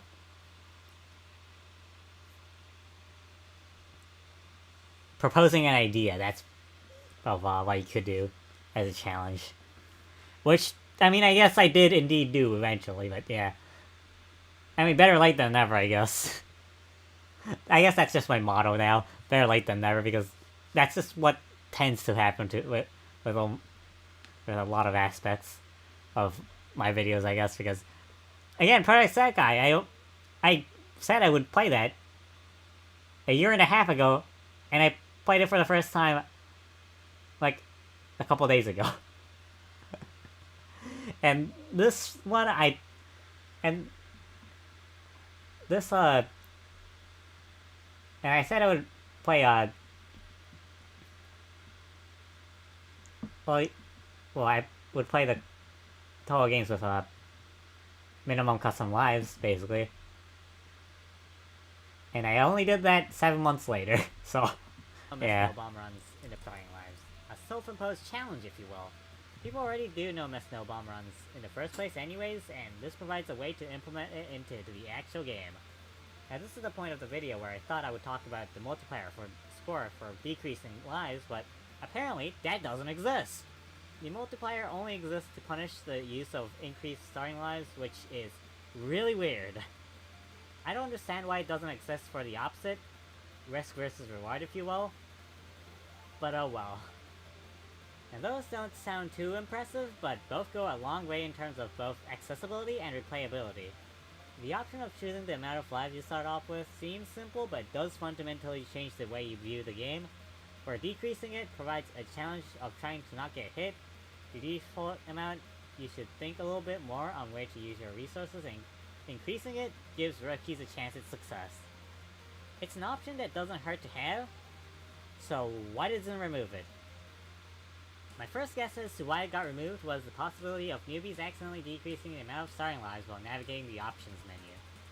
It does seem like a very idiotic mistake to make, and while I never encountered this problem personally, I've seen so many streamers playing Toho for the first time do this. It annoyed me so much that it's the main. So, the neat thing about this footage, this is not footage with customizable lives. This is just default lives. I just wanted PC98 footage somewhere, but I didn't feel like replaying the games, to get any footage, so I just grabbed footage from just a normal fucking playthrough of my normal playthrough of the game. So yeah. Newbies accidentally decreasing the amount of starting lives while navigating the options menu. It does seem like a very idiotic mistake to make, and while I never encountered this problem personally, I've seen so many streamers playing Toho for the first time do this. It annoyed me so much that it's the main reason this video exists in the first place. My second guess, and what I presume to be the actual reason, is the engine switch. For the 10th Toho game, Toho Fujin no Kumano of Faith, the series switches to a new engine, and every official bullet hell Toho game afterwards uses this new engine. Then, for whatever reason, whether it be that he was too lazy or that he actually forgot about it, he didn't implement customizable lives into the game, and proceeded not to for the rest of the series. This sounds incredibly stupid, but considering Zun's track record with not implementing Graves into a Matter of Faith, and forgetting about spell practice for 3 straight mainline games, and implementing it back in for 2 games, only to take it away in the hardest game of the series, yeah, that doesn't seem that ridiculous anymore, does it? Before we get to the conclusion of the video, I want to briefly mention some other ways to customize difficulty in Toho that I'm not talking about because it isn't the focus of the video. First off is Shot Slow in Perfect Cherry Blossom and Imperishable Night, which quote-unquote simplifies the controls. It is pretty miserable to play with, and I don't think anyone would even choose to use it. Second is Slow Mode, also in PCB and IN, which intentionally lags the game when there are a lot of bullets on screen. I honestly find this concept pretty intriguing, but I don't know enough about it to talk about it in a meaningful way. Lastly, there is technically a way to increase starting lives in Unconnected Marketeers by using the physical enhancement Jizo card, but that only increases one life, and I don't know how much is related to the topic of the video, so I've decided to leave it out. In conclusion, I think customizable starting lives is a pretty nice thing to have that wouldn't take too much effort to include. It provides accessibility for new players and replayability for the experienced ones. It's something really simple but very effective at easing new players into the series. I really hope Zen remembers that this option existed and puts it back into the series at some point in the future.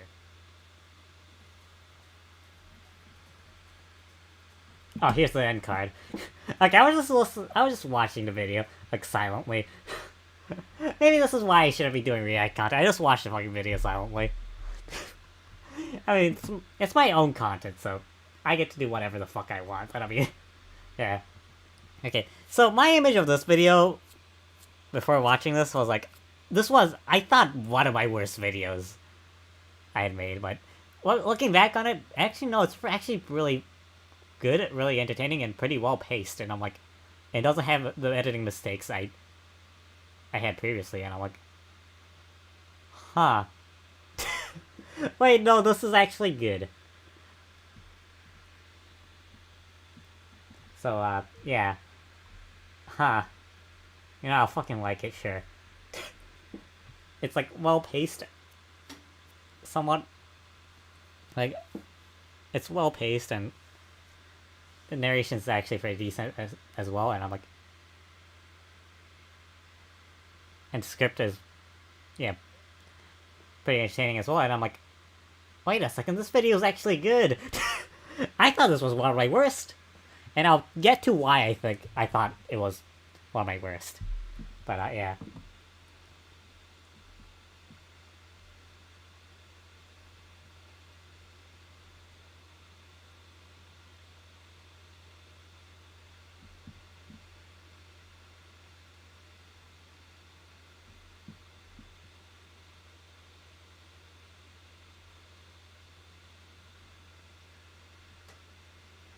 Yeah,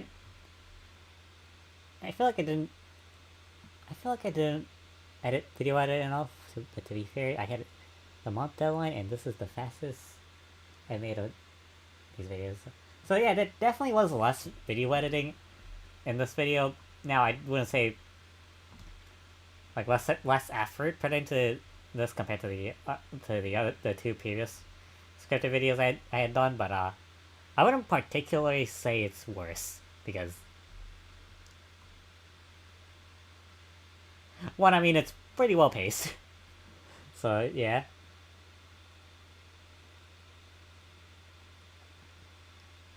Like, it does not stand out. It just looks like a normal fucking video. It just looks like a standard-ass video. And I'm like...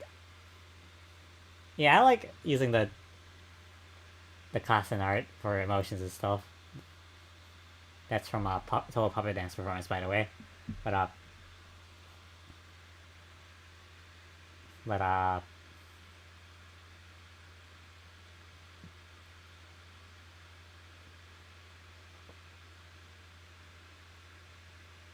and yeah, I feel like that like, the most, like, having the constant art on screen actually has, like, makes the video stand out more and has a lot more character to it, but at the same time, this is still just a video essay. A somewhat decent one at that, so I don't know.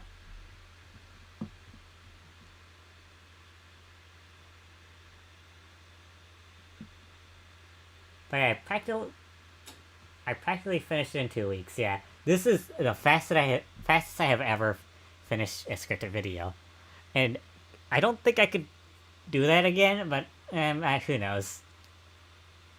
Who knows? But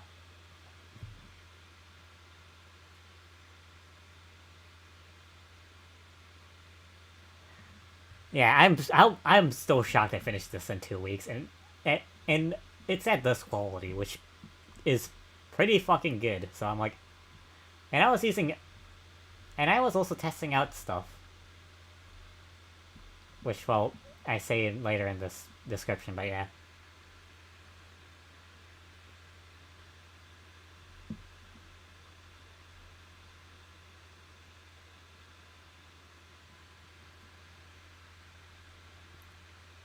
I'm still shocked how fast I made this compared to the other two finished scripted videos and some others that haven't seen the light of day.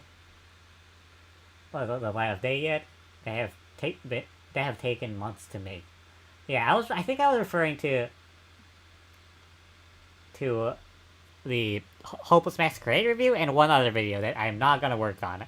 Like that video is completely scrapped because yeah, I just couldn't think of a way to make the video, like to find an interesting way to write the video. So yeah, I kind of scrapped it, but yeah. And then yeah, the Hopeless Masquerade review took literally a year. So yeah.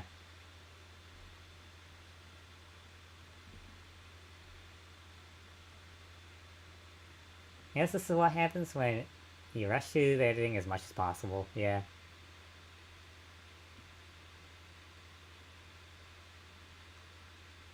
Still made some that I'm kind of proud of, though. Yeah, okay. Yeah, I was still proud of the video editing, but yeah.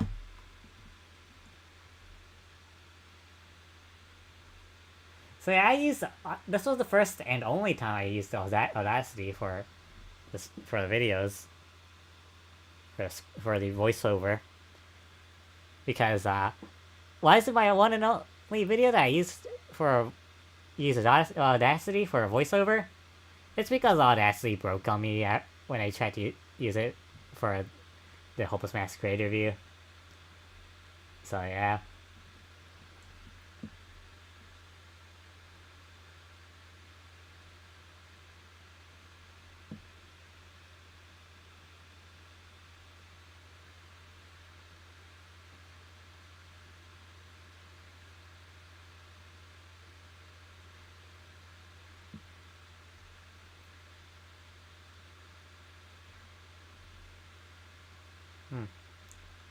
Alright, let's look at the comments, because the comments are gonna... Oh, wait, I guess, I have, like...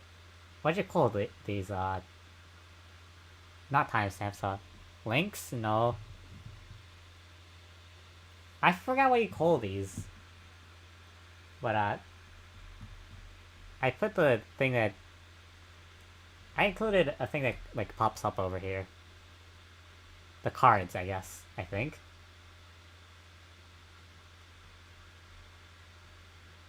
Of, me ranting about the POV Steam release from, my extras channel. So that's neat. That's something I did.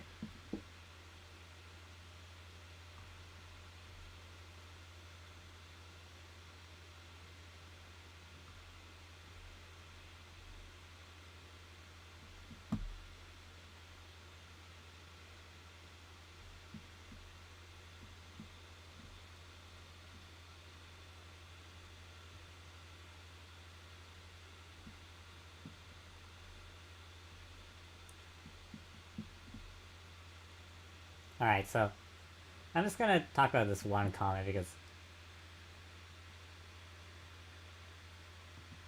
this one comment is why I thought this video was bad, because yeah, this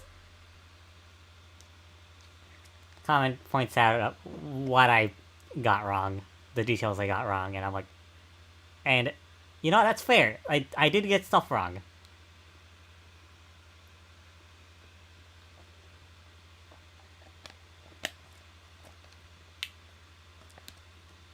I definitely indeed got stuff wrong. I also look at my reply as well.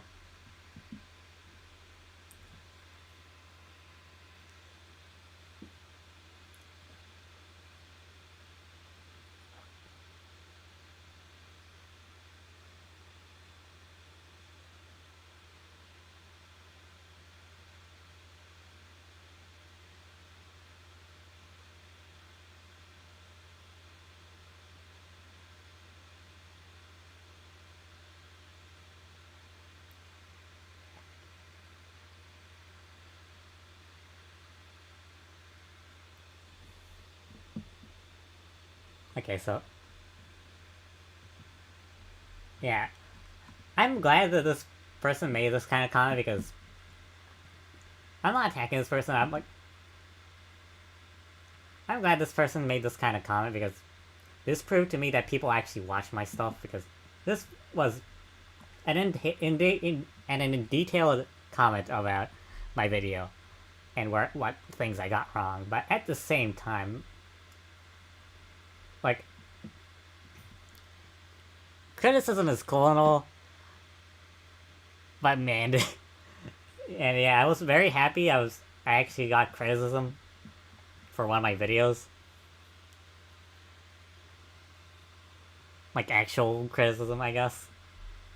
But man, did it fucking hurt. Man, did it fucking hurt.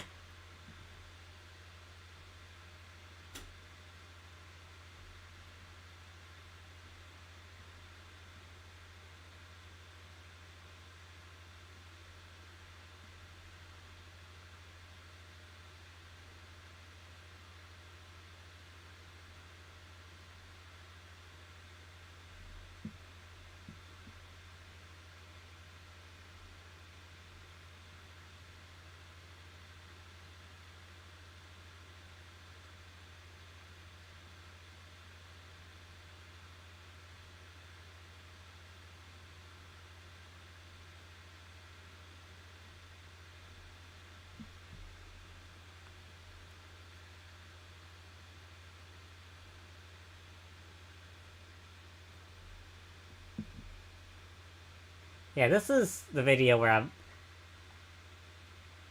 I was already not confident in my research, but this is where I truly become fucking terrified of research because I am terrible at it, as this video proves.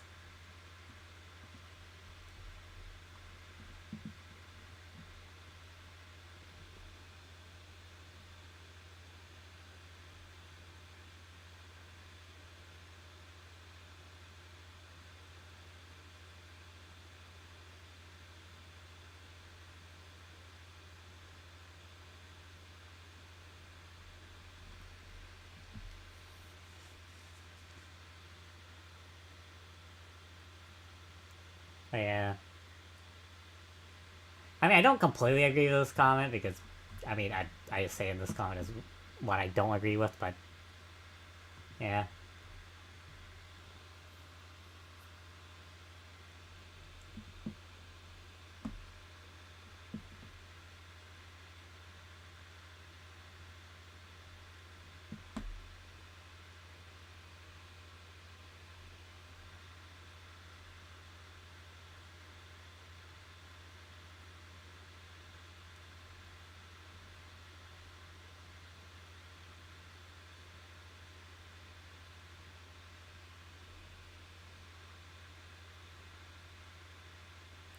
Yeah, I think like, my response to this was actually pretty decent, but yeah.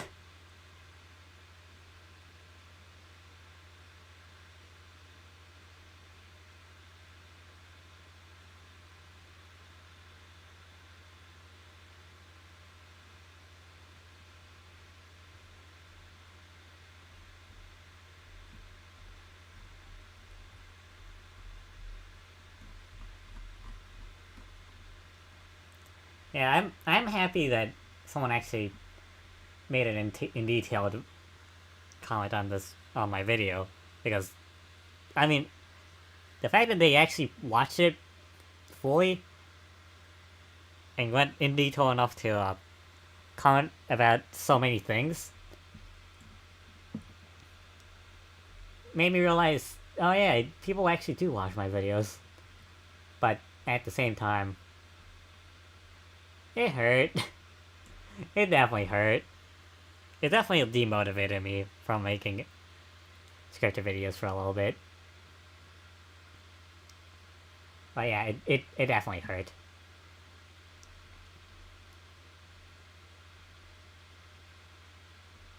Like, criticism hurts. Like, it's helpful, but it hurts. Mentally. Like, I'm really glad I got that comment, but yeah. It hurt. And it definitely hurt my already crippling self-esteem. Yeah. Anyways, the next video is going to be... It's going to be the last one out, the last scripted video, which is... Why I Love Toa 13.5 Shinkido Hopeless Masquerade. So, yeah, is there some other stuff I've forgotten to talk about in this video? I'm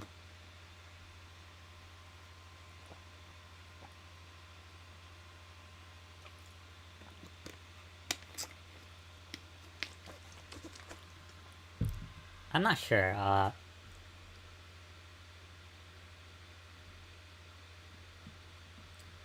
Oh yeah, I just noticed a couple days ago that, the thumbnail here is a little... There's like a black bar here that's not meant to be there. Not black bar, just... It's in the wrong aspect ratio, and I'm like... It's in a weird-ass aspect ratio that's wrong, and I'm like, fuck. I mean, I already have a weird-ass aspect ratio for my stream archives thumbnails, and I realized that months later, and I just kept going. I just kept making stuff with that same template, so all my thumbnails are just like that, but stream archive thumbnails are just like that, but I genuinely didn't notice this one until like a couple days ago, and I'll probably fix it later for the thumbnail, yeah. Because, I mean, it's probably not going to be that hard to fix, but yeah. Anyways, yeah, what else? Alright, that was my most popular video. There's 700 views, yeah. Compared to these two that only have 200. Kinda wish that these got more views, but oh well. So next is, I was gonna say my second most popular video, but no, that goes to this. My third most popular video, I guess, currently. I'm glad these two videos actually did well, the scripted videos, because they take a long time to make, and specifically this one. Why I Love Toa 13.5 Shinkiro Hopeless Masquerade took so fucking long. This video took so fucking long to make. It took 5 months of me actively working on it, but it took like 13 months since its conception, I guess. And I just left the script sitting there because I don't know, I guess I just didn't feel like as motivated to work on it, and I was also working on this video as well, so yeah. But I actively worked on it for 5 months still, and that's still way longer. Like, that's still twice the length of these. That's still the length of these two combined. These two videos combined, so... Of how much I worked on it, so yeah. I worked on it for still almost half a year. So yeah, it was very fucking tiring. I put a lot of effort into it. And I'm glad it's doing alright. So yeah. So yeah.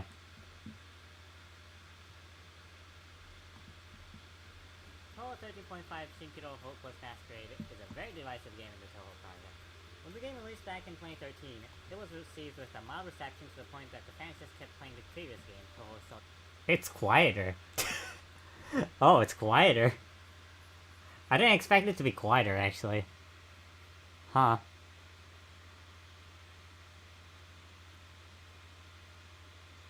Alright, that's neat, I guess. Well, I think it's just a side effect of me doing me using Audacity for the previous video and me using OBS for this one. Hi, Toho here. Toho 13.5 Shinkiro Hopeless Masquerade is a very divisive game in the Toho project. When the game released back in 2013, it was received with a mild reception to the point that the fans just kept playing the previous game, Toho Soul Tensoku. Even nowadays, when I talk about playing this game, someone told me that it was the worst game in the entire series. These were the expectations I had going into playing Hopeless Masquerade. This game, when I played it, went completely in the other direction and is now probably one of my favorite games in the entire series. So let's talk about it. I like this intro.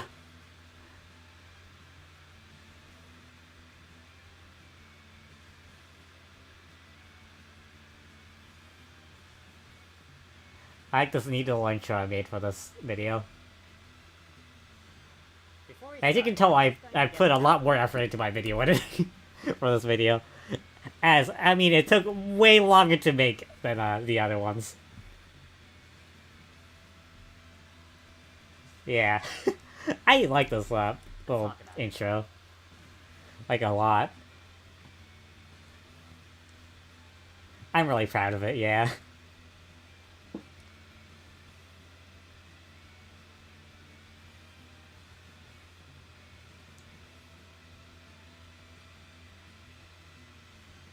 Before we start, I'm just going to get this out of the way first. This is just me sharing my opinion on Hopeless Masquerade after playing this game single player. I'm not an expert on the game, so don't expect an in-depth look into the mechanics and such. This game definitely goes much deeper than I outlined in this video, but since I'm the person writing it, I'll only be able to talk about whatever I personally notice. Let's get the negatives out of the way first. The weirdest thing about this game that you'll realize immediately is the controls. The controls are questionable to say the least. Some others feel way underused, and some others feel way overused. There's basically an auto combo button that feels like it should have just been integrated into the melee button. There are 2 projectile and 2 melee buttons, even though it feels like the devs could have put all the moves onto one melee and projectile button very easily. The block button is just holding any button, which doesn't sound too weird until you realize every button is used for attack in this game. The dash button got erased from existence even though every single other Toho fighter has one. Even an immaterial and missing power, the first Toho fighter that's considered very primitive to most fans, had a dash button, and this game doesn't. I, as a person who has even the slightest bit of fighting game experience, was pretty much fine with this change, since the window for the input was so lenient that it didn't matter to me. The input is so much stricter in games like Street Fighter 3 Third Strike, where I can barely even do it once. Compared to that, this game's dash is a godsend. That's my personal opinion on the exclusion of the dash button, but I have heard from a friend of mine that that's the reason they don't like this game. If you're used to playing fighting games without the dash button, then this game's dash is very lenient. If you're not, then you're probably going to struggle playing this game. So I'm not sure how to feel about me, like, putting criticism at the beginning of the beginning of a video called "Why I Love Total 13.5 Shinkiro Hopeless Masquerade," because, you know, I'm supposed to talk about why I love it, but I don't know. I feel like, I don't know, it's fair to, I feel like it's fair to just criticize a video game, because, I mean, that's what reviews are for, I guess. The game also feels somewhat clunky compared to the other 2 aerial fighters, but I don't know if that's just That's the point of a review, I guess. or something of the sort, or if it's actually clunkier.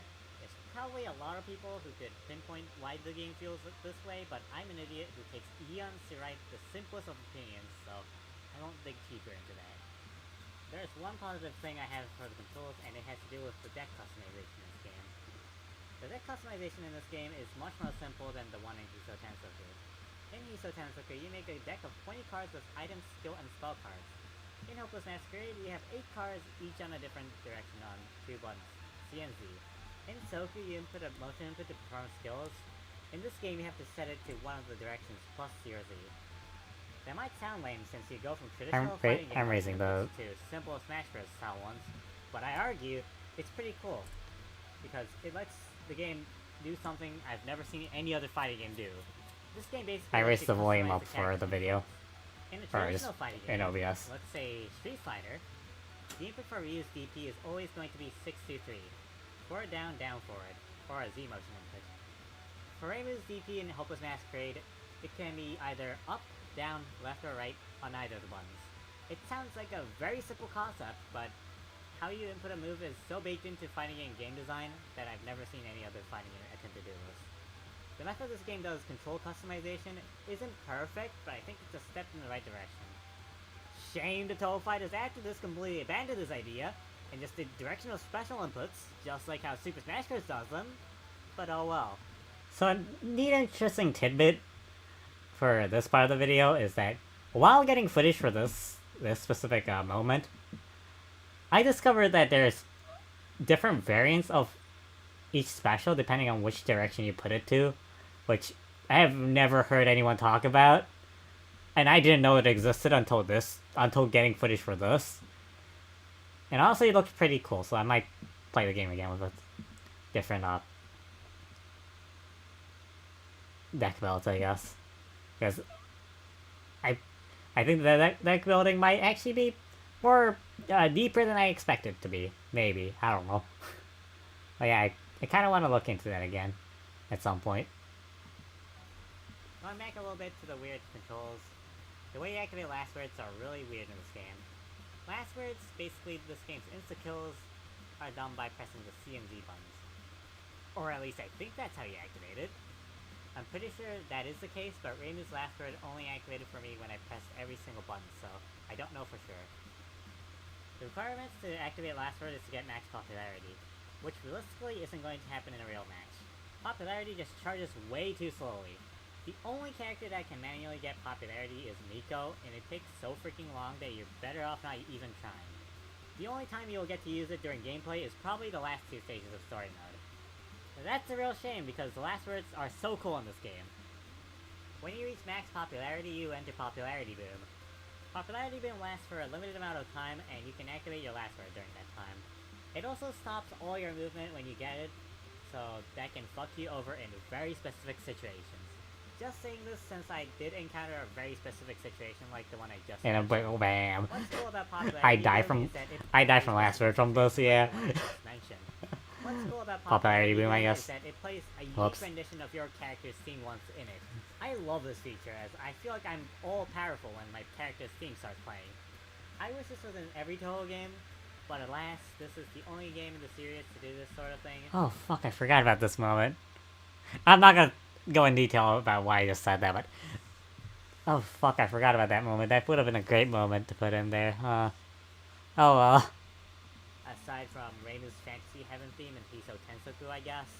I'm also pretty sure this is the only fighting game to have a unique theme for the last word itself. Last words also exist in the next 2 aerial fighters as well, but they don't have a unique theme attached to them like they do in this game. Before we move on from talking about the gameplay, there's something weird I learned about over the months of this video script being stuck in limbo, and that is the fact that if you time over in this game, the player with the most popularity wins. It doesn't matter how much health either of you have, the person with more popularity wins. This is incredibly stupid since this is like the only situation where popularity even matters, aside from Miko's gimmick I guess. While I think this is really stupid, I've seen games that are just as bad, maybe even more idiotic than this game's methods, so I don't know what to think of this. Next, let's talk about how the game looks visually. So which games do I think were more idiotic than that? I mean, Street Fighter 3 has an arbitrary like scoring system, like ranking system that decides the tie, I guess. And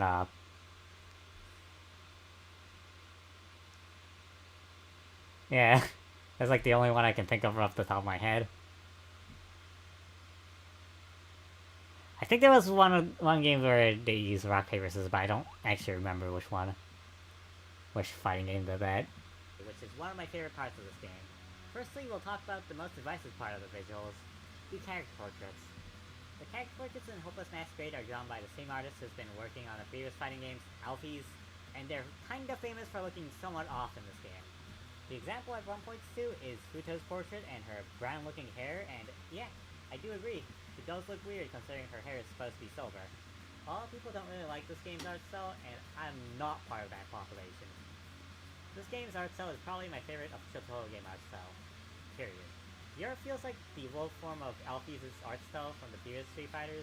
That sounds like common sense since it's the same artist who's been working on the series for nearly a decade at the point of Hopeless Masquerade's release.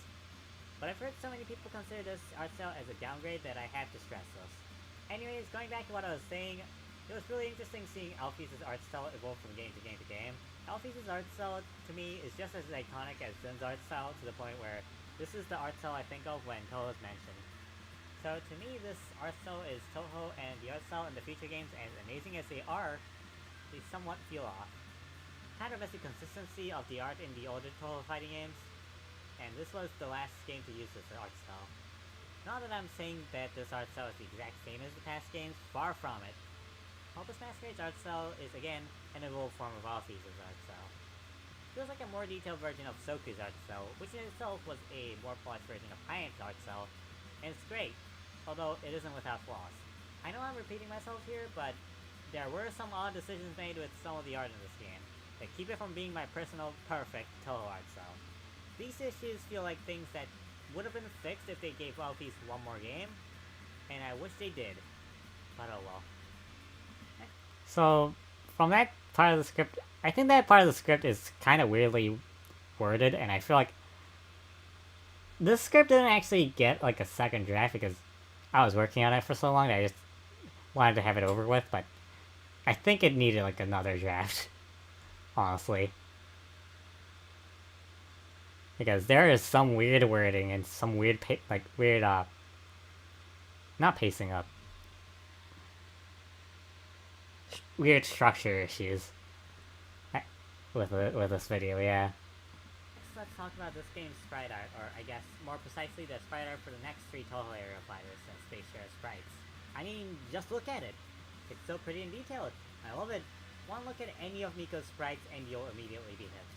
There's a reason my current profile picture is one of these sprites, albeit from the next game in the series, Urban Legend Lumbo. What is there to even say about these sprites at this point? It's the most universally praised aspect of this game. It's amazing. I have no complaints whatsoever. Moving on. One of my favorite aspects of this game that's more of a minor detail are the background characters. By that I mean the characters in the literal background. Every stage in this game has a lot of different characters in the background, and it's amazing. There are a lot, and I mean a lot, of unique characters watching the fights in this game. Some of which we probably wouldn't have been able to see again in any other way. We basically get more characters in this amazing pixel art style, and I'll say it again. It is the most universally praised part of this game for a reason. Another reason I absolutely love the background characters is how lively they are. All of these characters are watching you and cheering you on, and it feels really empowering. It also ties into the story of the game, where the humans in the human village basically have lost the emotion of hope, so they need something to believe in, aka the player character. The background characters in this game are so lively that the next 2 Toho fighters after this feel pretty lonely since they don't continue this for the most part. When I saw some of the stages in Urban Legend Lumbo for the first time, my first thought was how empty they felt, and I started missing the background characters immediately. The stages in the future 2 fighters feel inferior to this game's, and the fights feel like there are more stakes weirdly enough since you don't want to disappoint the crowd that's watching you, compared to Yulo where Jansokyo's border is in jeopardy. Like, the stakes feel higher in Yulo during cutscenes and story, but in general gameplay, HM's fights feel more intense. That's enough of talking about the next 2 games for now. Back to Hopeless Masquerade. Since we already mentioned it once, let's move on to the story of the game. Spoiler warning, I guess, but I think I might have spoiled the story of the next game a little bit in the previous paragraph, so whoops. Also, I'm in no way good at writing. I'm just a dumb idiot on the internet with opinions, so go somewhere else if you want an in-depth analysis on this game's story. I mean, I'm the person who gave up on even talking about whole Donald Kaga's story, so don't expect too much out of me. Peace? Okay, let's start. So I say like stuff like don't expect too much out of me, but I think I wrote and talked about the story like way more than I thought I would. So I'm like, I don't know if that was fair to put in there. That precaution was fair to put in there because I talked enough about the story where I'm like,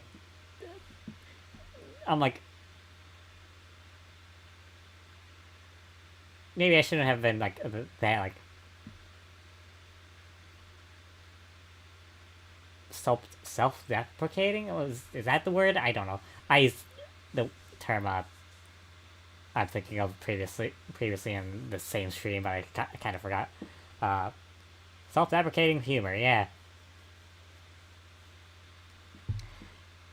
Again, I'm still doing the same fucking thing I was doing in one of my first scripted videos, so yeah.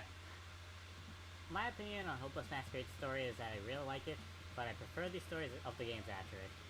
Strangely enough, I think the reason why I like this game's story is also why I think it's flawed. This is how the story goes in almost every route. You fight the other characters for popularity, then you beat up Mamizu pretending to be someone else, then Mamizu comes out for real, you beat her up again, she tells you about the incident happening in the human village, meet Kokoro who's the cause of the incident, and beat her up.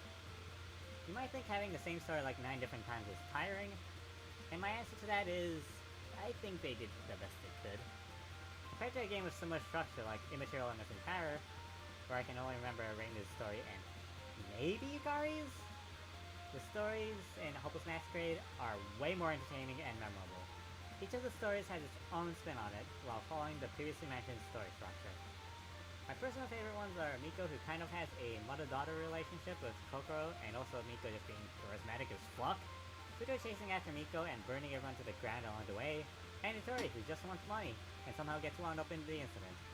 Hell, Miko's route I liked so much that she became my favorite Toho character, and she still is after I've played nearly every game in the series that actually has a story. Futo was in my top 10 Tuhus as well last year.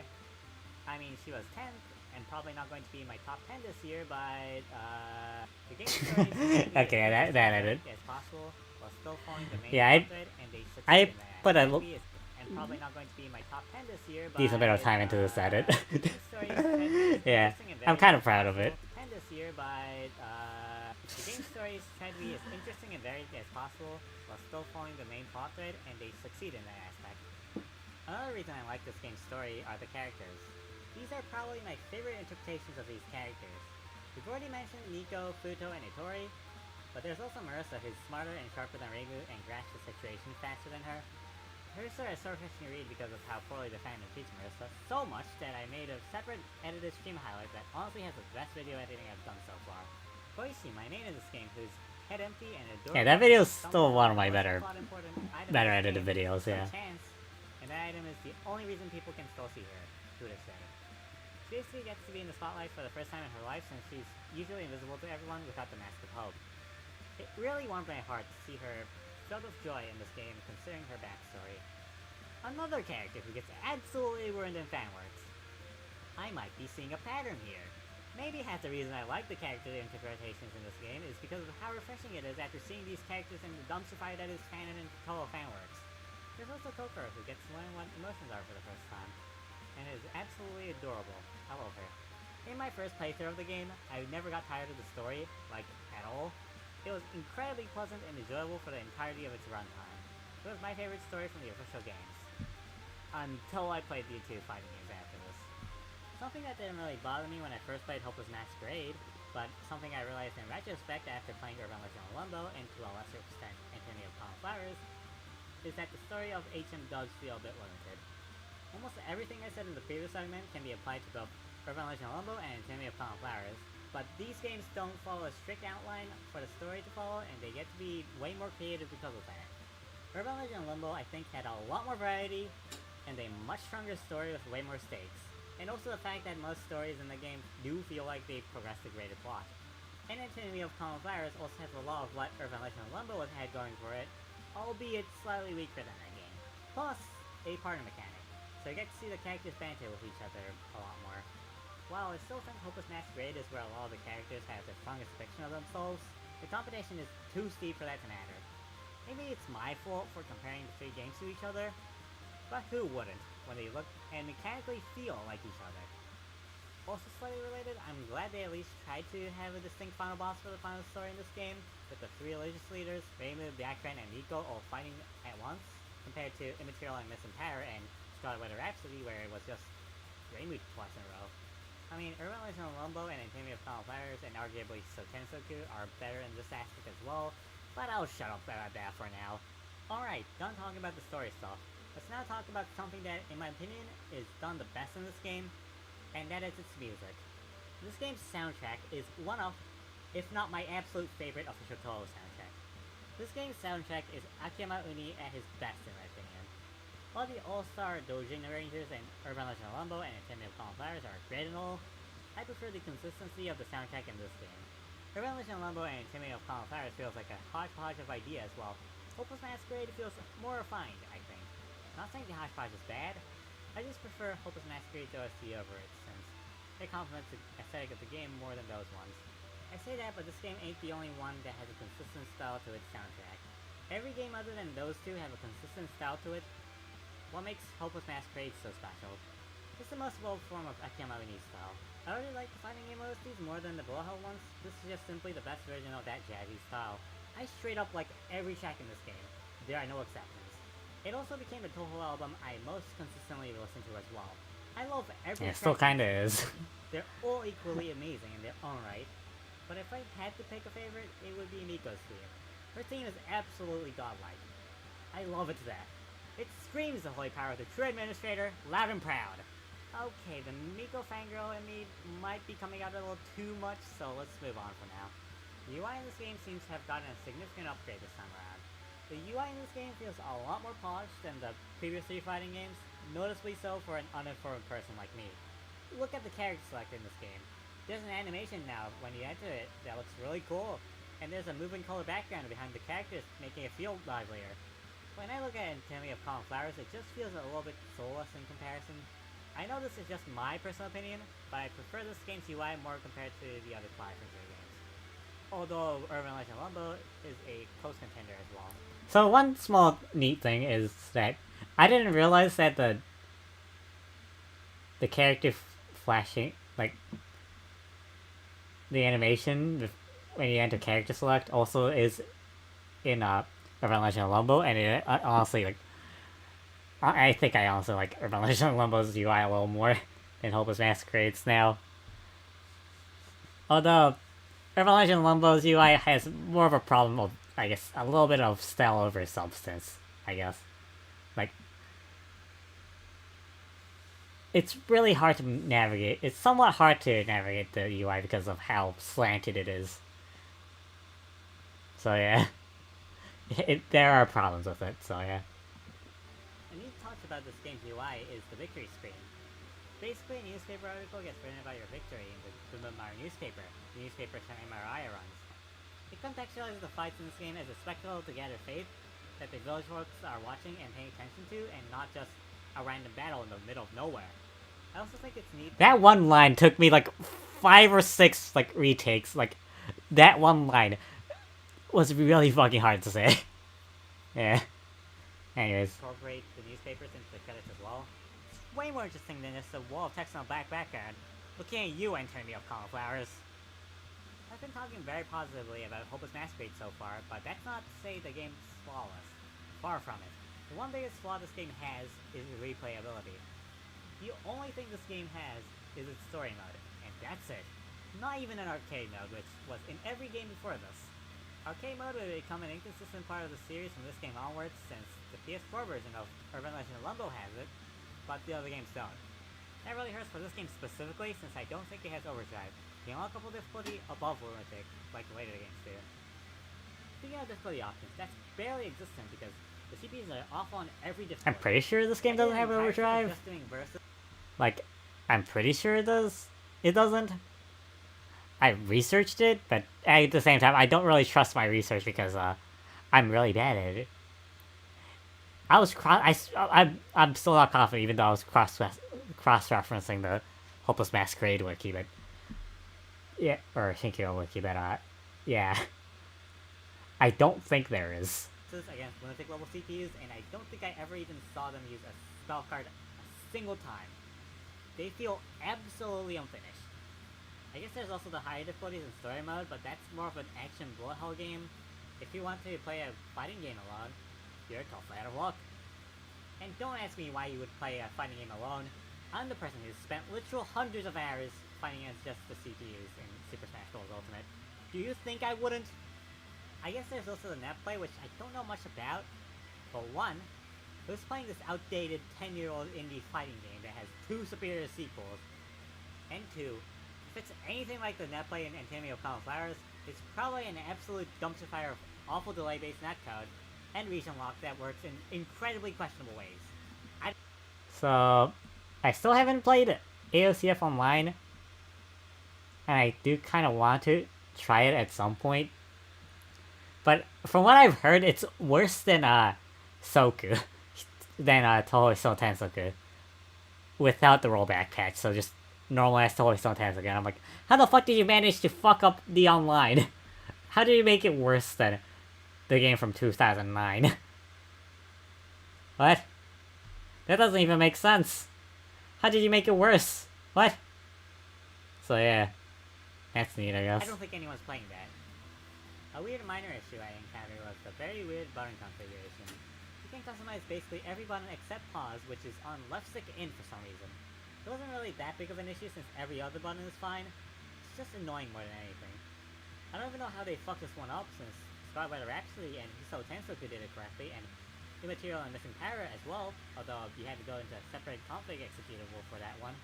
How does the game from 2004 do this correctly, and not the one from 2013? How? Yeah. Well, that's about it for the issues I encountered. There are some things that have regressed, like the online and the button configuration. Yeah, which are kind of like, what the fuck, Twilight Frontier? What happened? How? Well, that's about it for the issues I encountered personally. There were apparently a whole ton of issues when the game released. I don't know much about those issues since I played this game for the first time a decade after it was released, so most of this is just going to be third-party accounts. Apparently the game was too intensive for 2013 PCs, so most people didn't get to play the game. Maybe that's the reason I don't see that many people talk about this game. Probably not, but still. Also, this game starts a trend of Twilight Frontier releasing unfinished video games by not having Kokoro playable at launch. You know, the new original character of Hopeless Masquerade people are going to play the game for. Yeah, that makes complete sense. Absolutely. No, it fucking doesn't. So, that no, it fucking doesn't was completely off script, and I just decided to. It was just my fucking reaction to just fucking reading that line, and I'm like, and I just decided, you know what, that completely fits here, so I'm just gonna include it in the final video. So yeah. That's what happened. So yeah, that's neat. Pretty sure this left a bad taste in fans' mouths, and they surely never rushed that game to market again. Right? They totally didn't do it again 2 more times, the second of which causing a memory leak glitch that actually affected the gameplay and could crash the game. Right? We're ending on a slightly sour note, but let me remind you, the issues I just mentioned, I did not experience myself. That's the double-edged sword of releasing a game early and then finishing the game with updates. It'll leave a bad taste in the fans' mouths now, but the people who play it after it's finished will like it. I mean, they got to play the completed game after all. My experience with Hopeless Masquerade was extremely positive, one of the best experiences I've had with anything Toho related. I felt genuine joy playing this game. I have been on the other side of this problem with Kirby Star Allies though, and I know how frustrating it is. The problems in this game aren't as bad as Goyo Cuban, where it genuinely was a pretty severe problem, but I also can't ignore the fact that it's definitely the game that started that trend. You've listened to me ramble on about this game for long enough, let's wrap up the video now. Total 13.5 Shinkiro Hopeless. You can kind of tell. You can kind of tell that I decided to re-record this during editing. So this is a different fucking day than the entire rest of the video when it comes to the voiceover. It is a slightly flawed Toho game that I love to absolute bits. When I first played this game, I described it as an art piece, and I think it perfectly fits this game. This game has amazing art, music, writing, decent gameplay, and horrible replayability.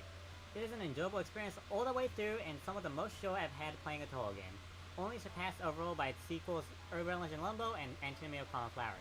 I might make a follow-up video on those games, but considering this video has taken me a year of working on and off to make, I wouldn't count on it. I think all three of the Toho... So about that Urban Legend Lumbo video, honestly, I have started to consider making it at some point. Because I actually have quite a lot of stuff to talk about when it comes to Urban Legend Lumbo. But, yeah. So, I think I am actually gonna end up making that one. I don't know if I'm telling you cauliflowers, probably not. But, yeah.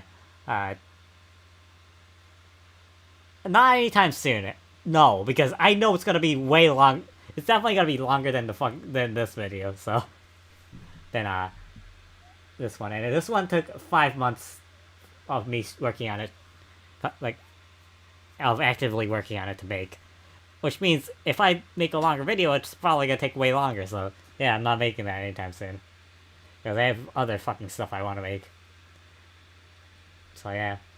Hero fighters have So maybe in, like, a year, I might make one. Hopeless Masquerade, it's the lively atmosphere and aesthetic of the game.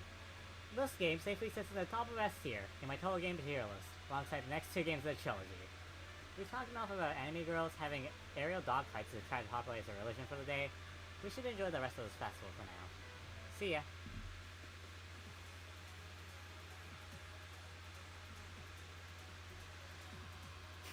Okay.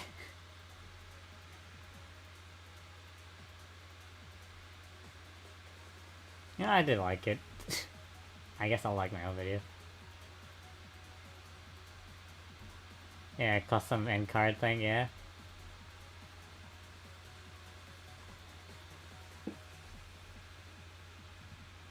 I guess it's time to look at the description.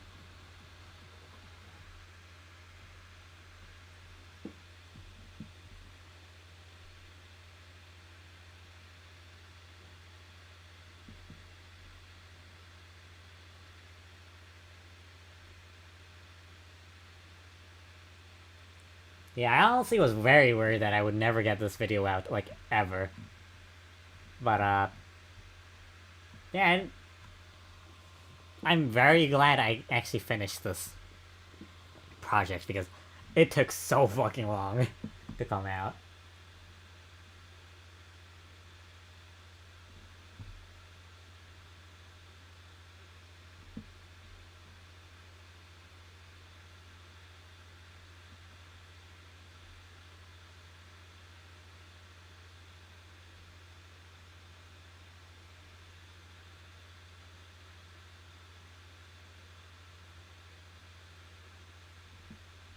Yeah. One of the problems I had is the voiceover. Well, I think it's much better than my previous videos. I think the one mistake was recording most of the script in a single day. Even I myself could tell I sounded exhausted by the end. So I had to re-record the ending, yeah. Yeah, that's why I re-recorded the ending. Because, yeah, I sounded fucking exhausted. Because from up to this point, I recorded my scripts, like, on the same day. Like, I voiced, like, I did the entire voiceover on the same, in one day.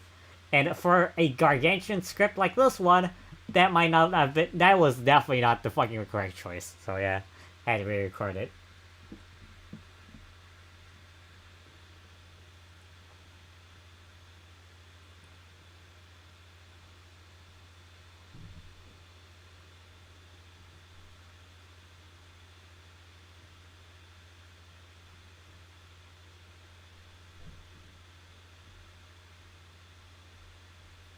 So yeah, that's neat.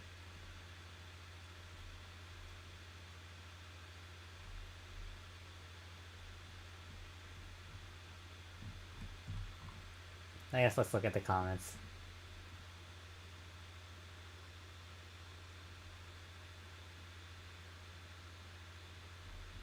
Okay, there's not really too many meaningful comments. I'm still very happy that there are actual comments there. It makes me realize people actually watch my stuff, huh? So yeah, I really wish I got more comments, but that's asking too much. That's asking way too much.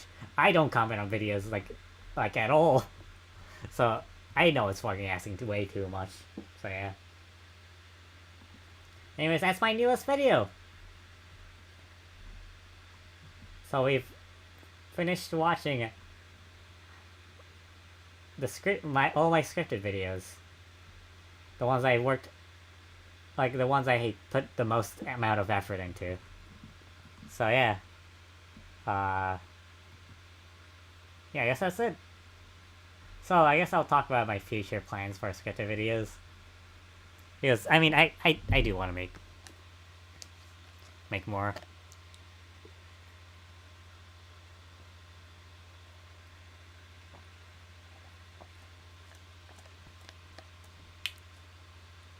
I am thinking of making one for Imperishable Knight's birthday, or Imperishable Knight's 20th anniversary. But I don't know. We'll see how that goes. And also I'm thinking of working on the Toho Damakaga Fantasia Lost script, or like starting to work on it. But who knows when that's gonna be out? Who knows? But that's what I plan to make, I guess. For now. But okay. And that's about it, I think. Like, I don't know how long those videos are gonna take, I guess. But yeah.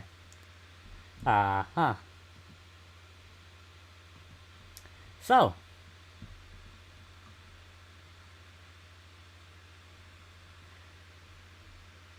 I don't think I'm gonna watch the entirety of this video, but this is also the total game tier list video. I also put a decent amount of effort into, at least compared to the other videos, I guess. So I guess I'll watch this one. Hi, Kogel here, and welcome to the Toho tier list stream, I guess. We one critic cleared most of the games. Most of the Windows games.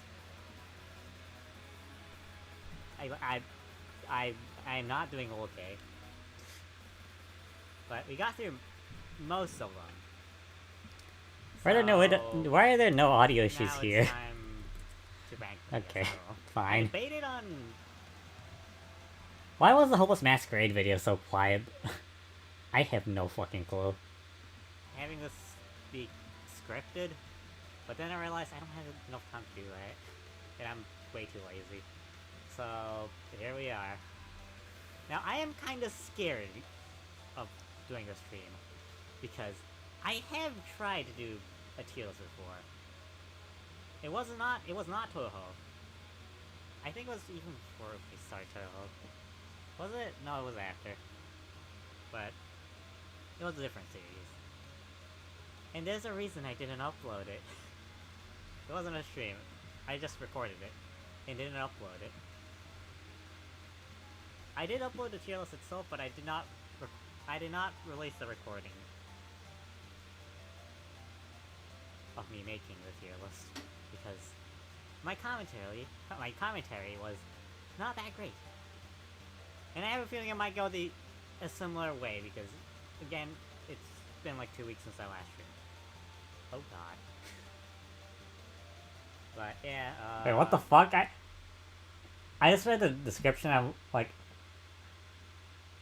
this line just caught me off guard. Even though I wrote it myself, and I do remember it happening, but I kind of forgot about it until just now.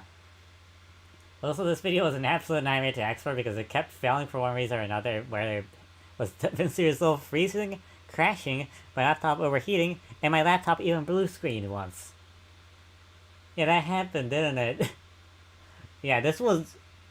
Yeah, I just remembered the fucking trauma. The fucking stress I felt trying to export this video. Like, this video was fucking stressful to export.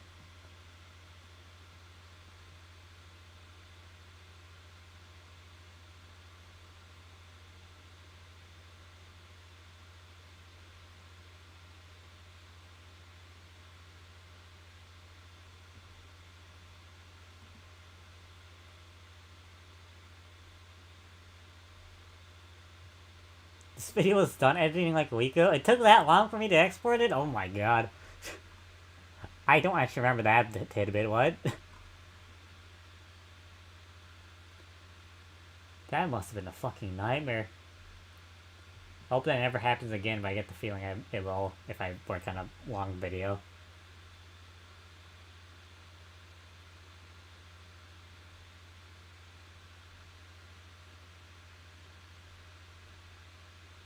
I will start streaming Call games again in Tuesday. The Tuesday after this goes public. I definitely didn't continue that because I was less motivated to do to Tuesday because I mean I already played through all the mainline games or most of the mainline games. So yeah.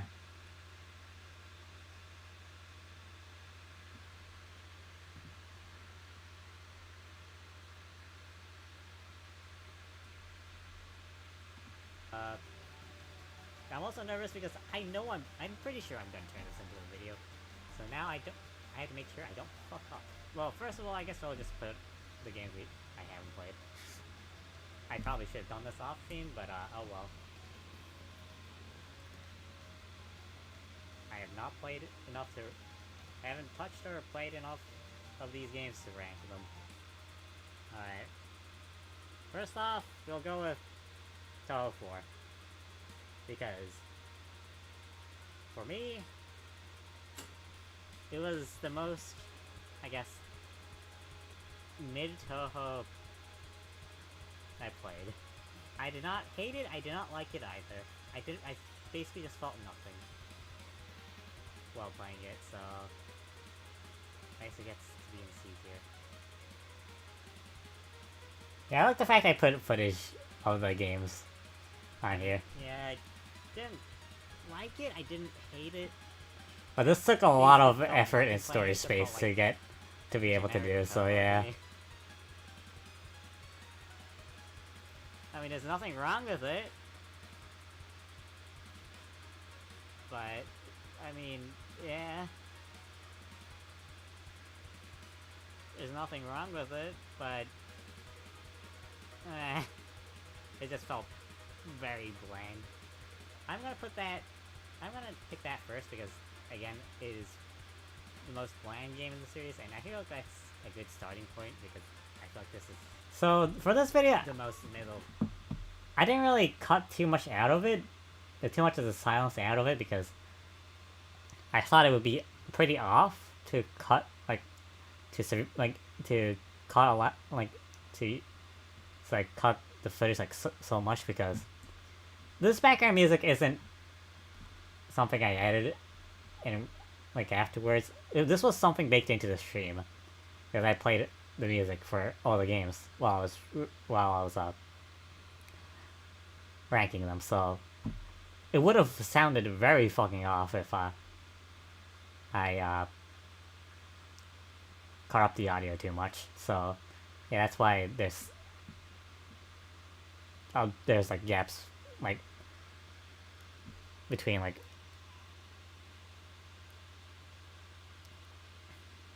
you call it. You can it's not as edited, I guess, as some of the other stream highlights. The road game, or at least when it comes to cutting up the footage.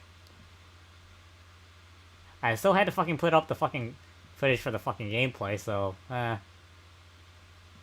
this still took a very fucking long time. And again, this is a 2-hour VOD. And this is also an hour video. And they had to fucking put footage for all the fucking games. So that took a very fucking long time. So yeah. I mean, yeah, I didn't really like it, but it didn't make me want to tear my hair out, so yeah, C tier. I mean, I did like the two different Stage 4 bosses is interesting, but I mean, I feel like that's the only thing this game has going for it. I guess the first instance of Raymond and Marissa being playable, or I guess both being playable. Did I make timestamps for this video? This is the most I basic didn't? Oh, tutorial okay. gets. I mean, as far as recent Wonderland, the one I haven't played, it's probably way more primitive, but this game isn't primitive enough for me to feel like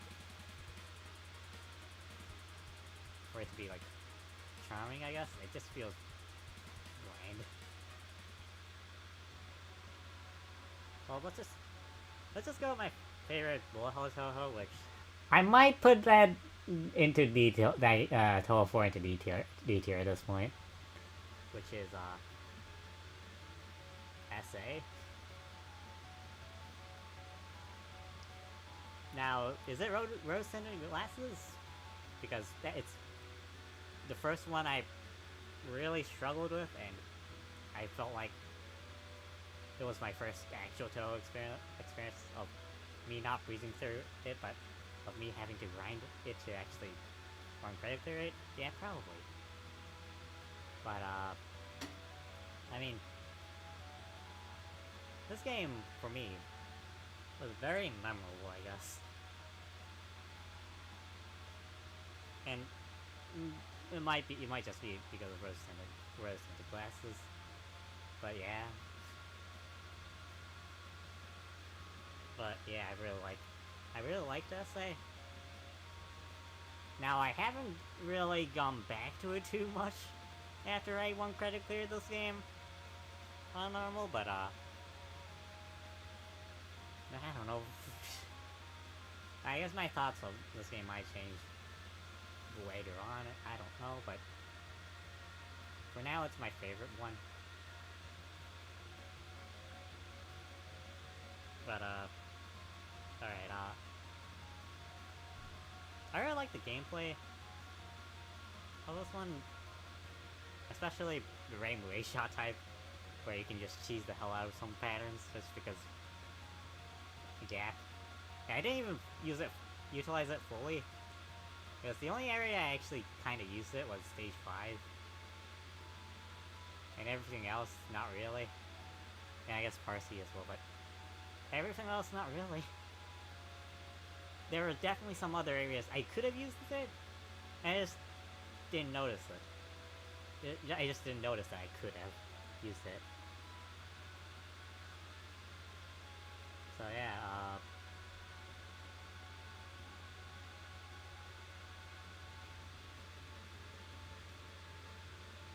so I like the Rainbow A-Shot type, and I just like how Rainbow A-Shot type looks as well. I don't know why,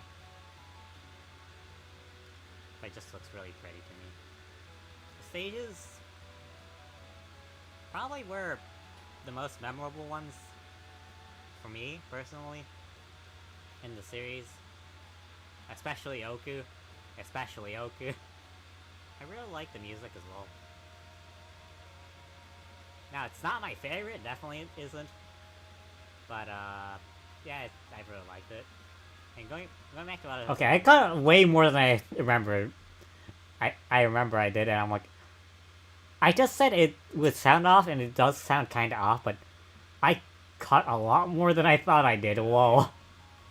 Okay, like I feel like that is probably one of the most memorable moments for me. Just Oku and her theme, nuclear fusion.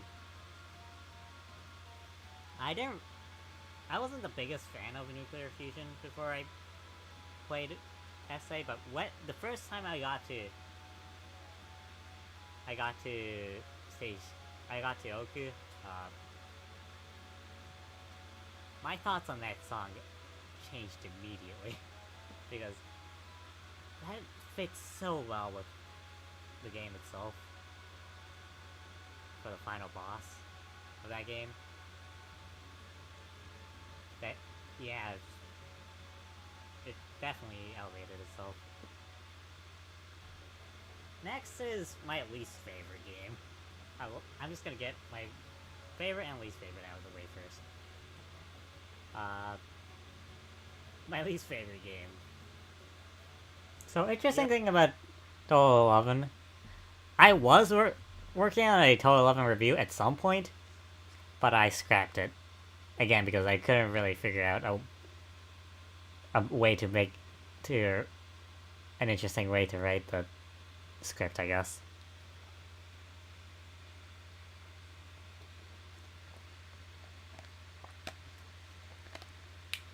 So yeah.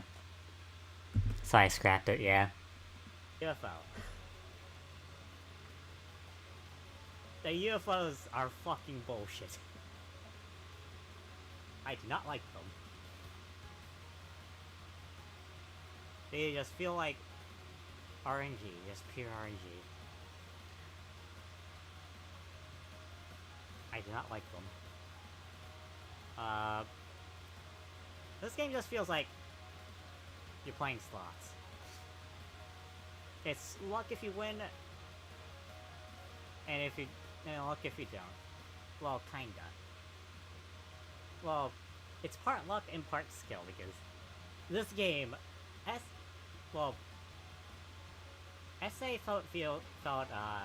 I liked SA because SA felt hard, but fair. Hard, but fair. UFO feels like RNG bullshit. And you had to get through the RNG to get resources. And then you have to play well.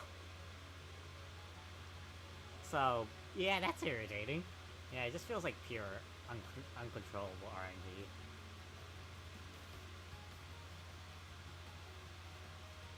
Yeah, I just don't like it. This is probably the only game in here that I actually fucking despise. I do know that the UFOs in this game aren't RNG, but I just felt like it. To me.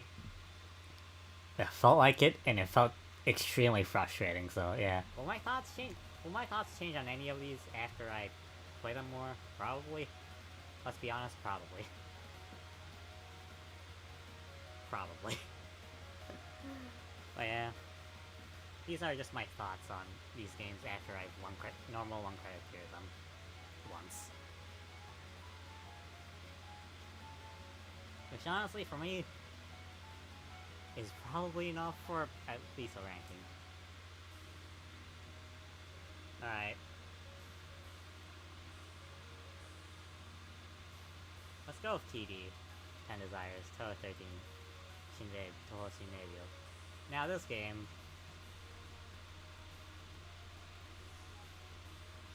I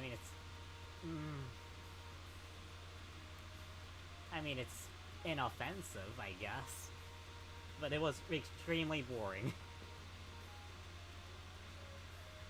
My thoughts on TV was it was extremely boring.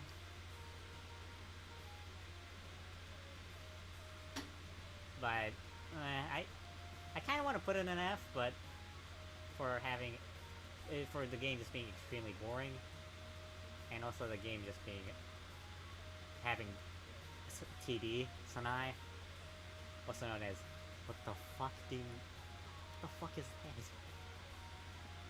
But it also has like half my favorite characters. Interesting I edit, don't know huh? why I really like the TD cast so much, but but most of my characters just happen to be in TD for some fucking reason. And I'm like, okay. And like I do like the music on this game too.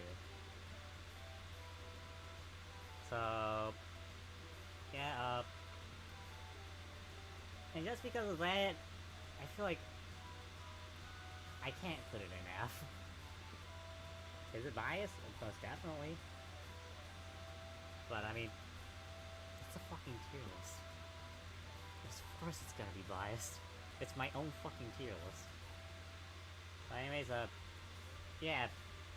Unconnected Marketeers. I love this game.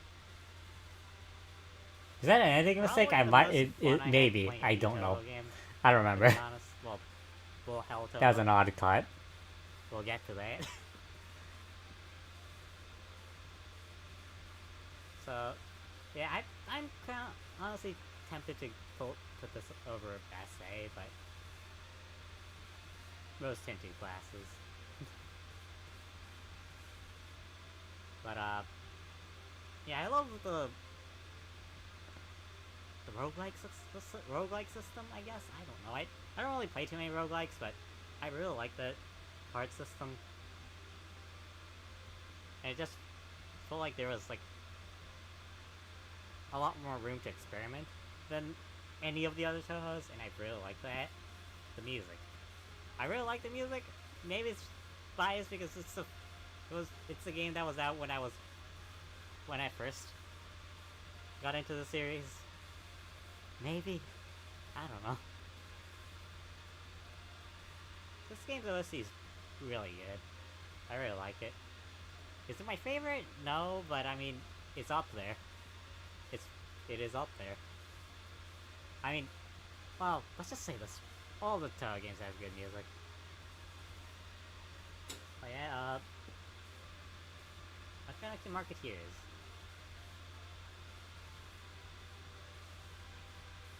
Okay, Yeah. I'm just watching in silence because I'm just enjoying the video. Just the card system's really interesting. It just lets you customize your Yeah, like I'm just forgetting to talk because I'm just concentrating on the video. Wow, the others. I am not good at reacting to stuff, am I? Okay. Especially video essays, Probably especially the video one essays. gimmick so far that was genuinely fun and actually I guess this is not video, it's a fucking stream, but my still. experience playing the game, I guess. Or stream Well, highlight, I guess. Most of the others hindered it.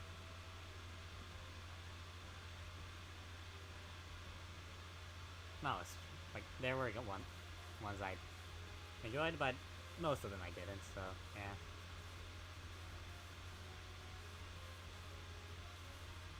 So, yeah, I really like Unconnected Marketeers. Let's go to the fighting games for now.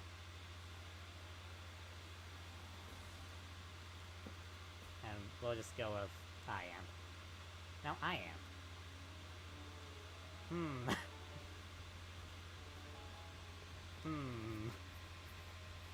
I liked I Am. I really did. But I feel like it... I don't... I don't know if it's B or A tier.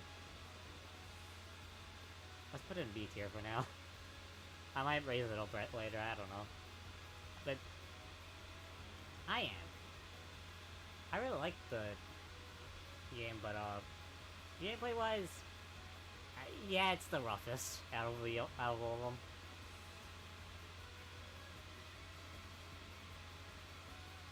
I like a lot of the music, I guess. I don't know. Half the music, well, alright, and half the music I really, really, really liked. So I feel like there's a lot of highs and a lot of lows for the music.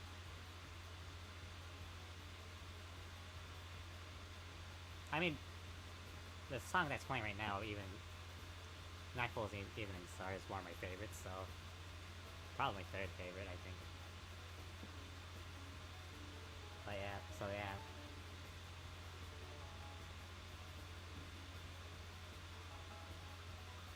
I really like I Am, but do I like it enough for it to be an A tier? Probably not.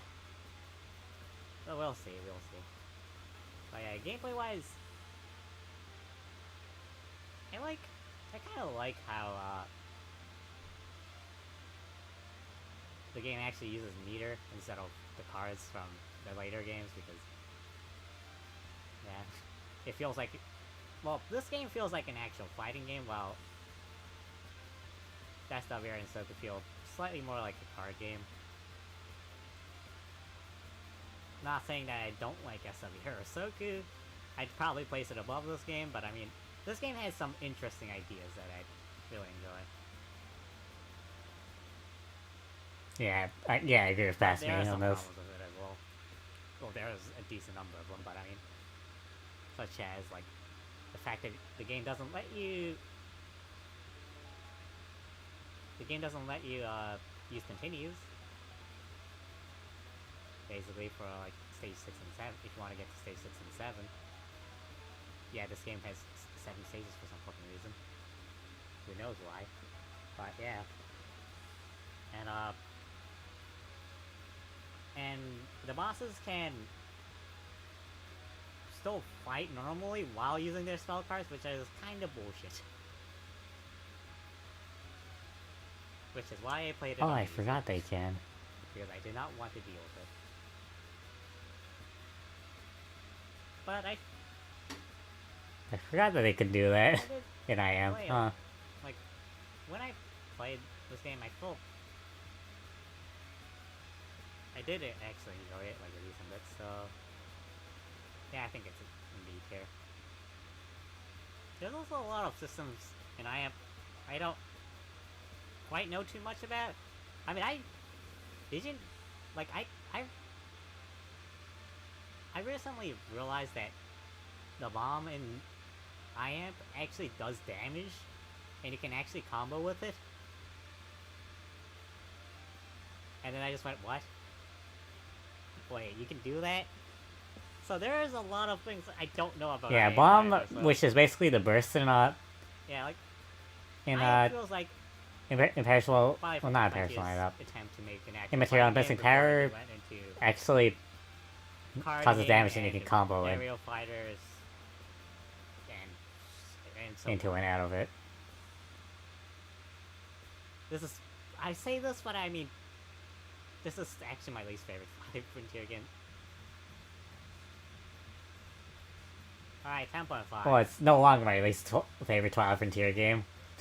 Since, my least favorite Twilight Frontier game is in the haven't played section of this, video. And now I've played it. So, yeah.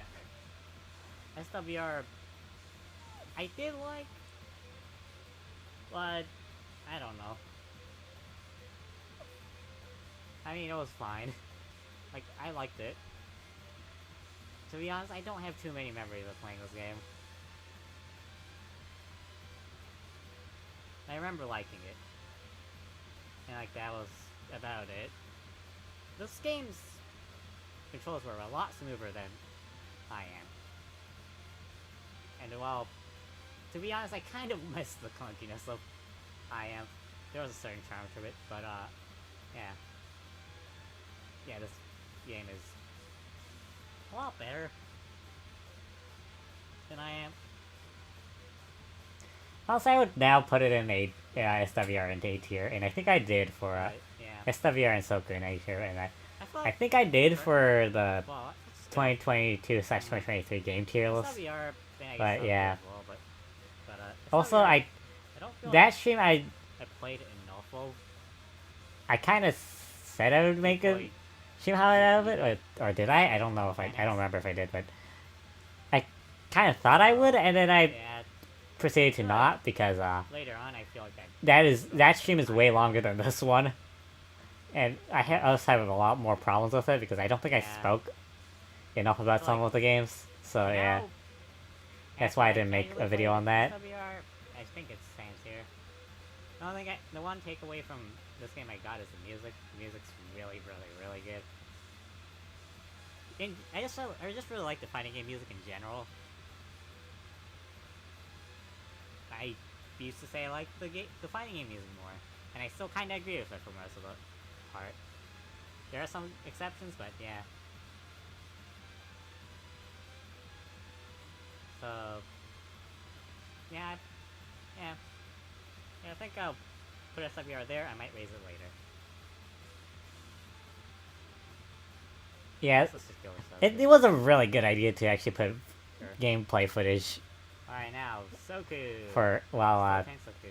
ranking these Did I because yeah, saying the names of these, I don't know. 12.3. like these Soku, like yeah. this video is actually genuinely well edited for like the most part aside from like Extremely long, actually. the audio a little bit like because Whatever you want to of call how it. I did this video, but Alright, Soku. for the most part this video is pretty I might put it there. well edited. Well, So yeah, remember the I'm like story it's must be- better than it's I feel the story better might be edited than I remember it being.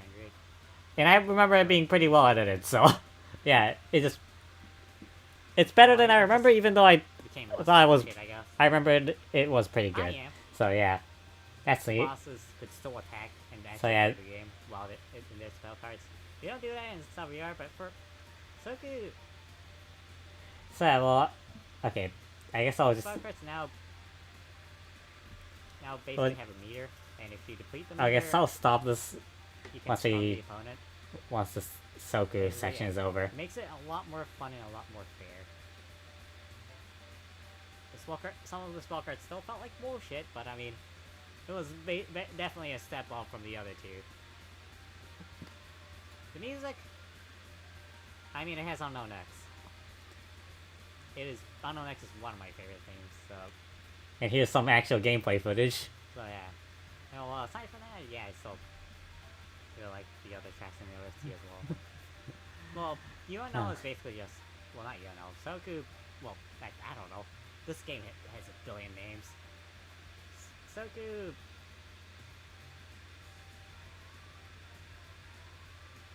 Soku is basically just an expansion of an SLPR, so I guess it gets to be higher. Just because of that, I guess. Now, SWR also has a longer story, but I don't know. I kind of am tempted to give Soku a higher spot just because of the rollback patch. But I have. Also, I don't think I've played. shout out to enough Soku Novica for just playing with me, I guess. get Soku or SWR, I guess, basically. Or IAMP, I guess. To actually understand the mechanics fully. And I don't think the story mode helps too much, to be honest. I don't think the story mode helps too much in that scenario.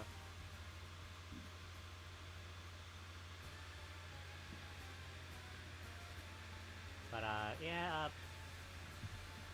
How long is this I don't think I've played section? enough of these to put them in the Okay, it's higher almost up done. tiers. But yeah, I do like these.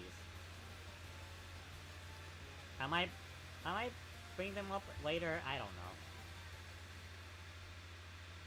Alright, here we go. Okay, so. Okay.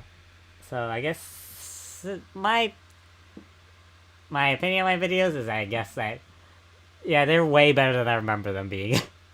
Or they're way better than I think that like I thought to myself that they were, I guess. Like I thought my videos fucking sucked, but honestly they're pretty good, yeah. They're way better than I remember. Just watching the videos like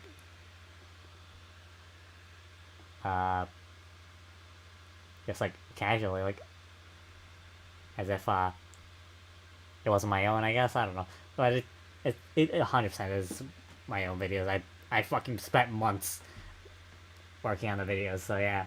But anyways, so why did I stop there?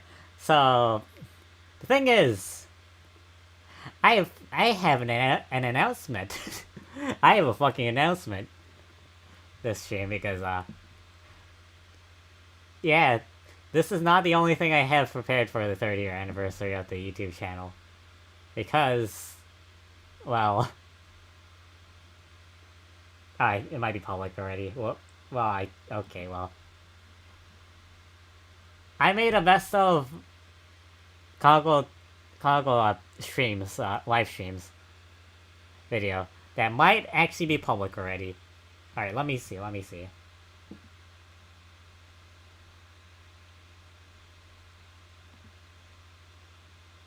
Okay, not yet, I guess.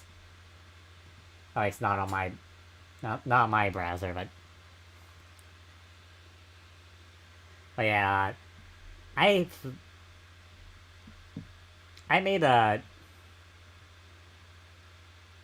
new stream highlight for... That's the best of, like, my best moments from my Twitch streams, I guess. Well, the first year of my Twitch streams, basically. I said I would make this video, like, a year ago, And I ended up not doing it because I was lazy. And by the time I thought I had motivation to make it, it was past the anniversary, so I didn't. But the reason why I decided to actually finish working on this because I already had most of the footage already. I already had most of the clips, and I already had like a list of well, I already had a lot of the clips, and I had a list of the clips I wanted to get. So yeah, it wasn't that hard to actually make this video. So yeah, I decided to make this video for the 30-year anniversary. I mean, I guess I can react to it right now if the video decides to fucking show up. But it hasn't. Alright, so I guess I'll... Okay, I'm just gonna look to see if I scheduled it correctly. I think I did. Yes, it's supposed to be public by now. It's just YouTube taking its sweet time, okay.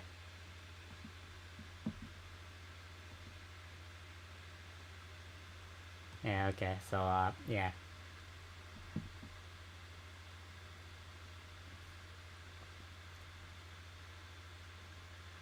So yeah, I made a best of stream moments video.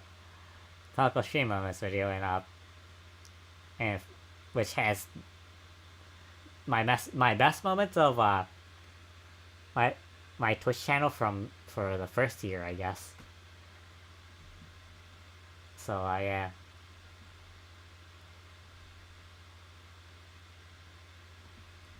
I'm hoping it. Okay, now it's appeared on my YouTube channel page. Okay, finally. So yeah. There it is. Best of canonical streams. Or best of first year of canonical streams. Should we react to this? I mean, we could. We definitely could. You know, why the fuck not? Let's do it. Well, there's probably something over here. Like a star piece, per se. Ow. Yep. Yep. I called it. I fucking called it. Okay, yeah, I did properly timestamp it. Okay. For this video. This is creepy. I'm sorry. So I'm just gonna why are you here? Watch the fucking clips. What? Oh, my streams, I guess. You're always like inside of me. Why are you here now? Probably because a cutscene's about to take place, but let's not read too far into that. Well, here we are. Wait. I said the exact same thing as the fucking... Oh. Oh no. I don't like that.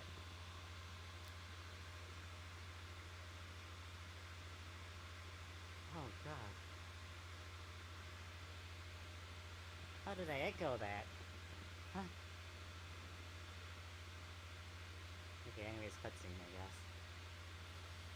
Oh yeah, by the way, that I think that's before I actually had the stream layout, I guess. Kinda. At least for the capture card.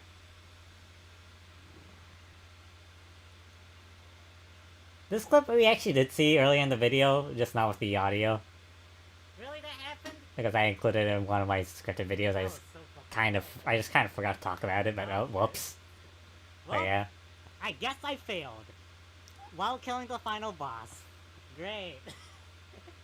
Well, that is the closest you could ever be to most seasons. And yeah, the game window on my old stream layout is so fucking tiny. The animation was playing. Like, great. You can barely fucking see the game. Wow. Yeah. I mean, I knew that could happen, but I didn't realize.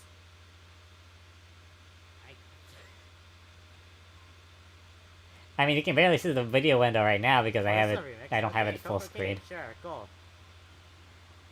Don't know. Yeah, I recognize that in like seconds. Yep. Don't know how, but I guess sure. I guess I recognize Coco Cave in like 2 seconds. Wow. Okay, maybe I should have had. I contemplated putting like something to denote what clip this is, but I decided to just use the timestamps instead to do that. So yeah, What the? Oh, okay. that's neat. Maybe it would have been better to just edit that into the actual video instead of the timestamps, but I don't know. Or chapters, I guess. I don't know. Oh, the yin yang groups are coming closer. What was I supposed to do there?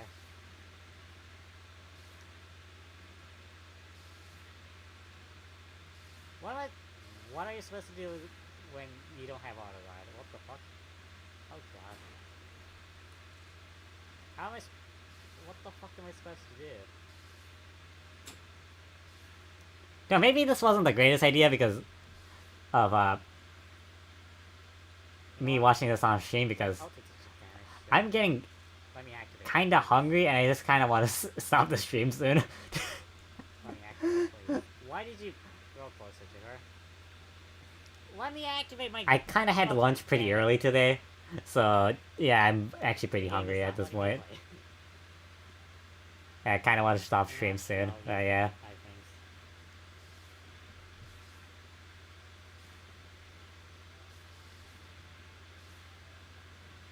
I'm just gonna brute force it at this point.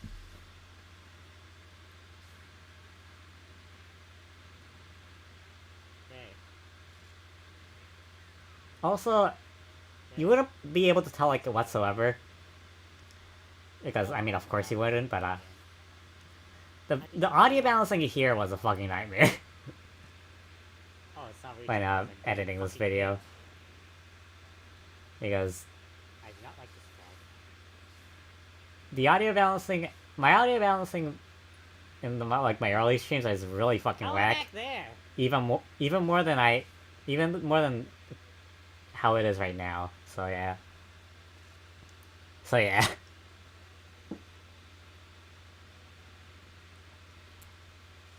It was somewhat rough. Hey, can I activate it in the air now that I think about it?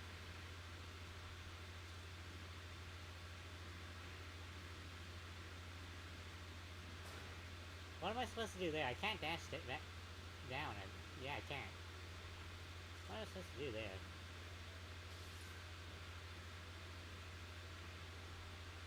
I cannot activate my super, so I'm just gonna try my best to actually hit her, which is gonna take a while. Maybe one of the reasons why I'm failing at this is I'm using the light attack and not heavy, so. God damn it. Yeah, this is just me struggling against Rainbow. Rainbow's final spell. I don't like this spell card.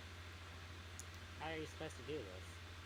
I contemplated not putting this in here, but I don't know. It felt memorable enough for me. Like that, by having personally. So yeah. It might have ruined the video's pacing, but I don't know. It was memorable enough to me to where I still remembered it, like, more than a year later, so yeah. I didn't realize this one existed. This one I just put in here because I already had the clip. So yeah. I said why not. My heart's beating so fast right now.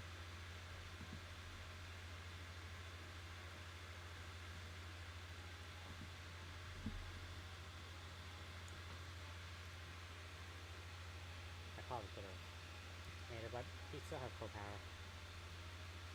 Thanks to the lives. Hopefully we can get out of this fine.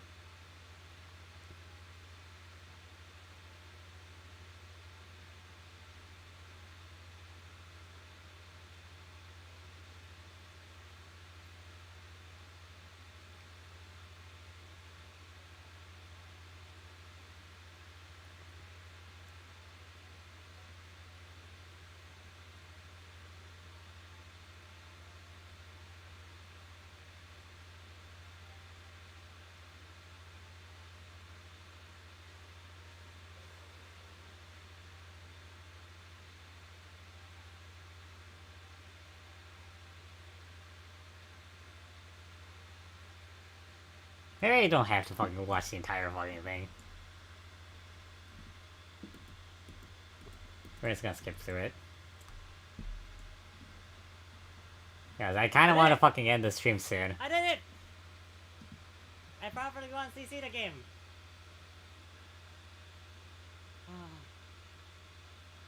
Just no screen is there.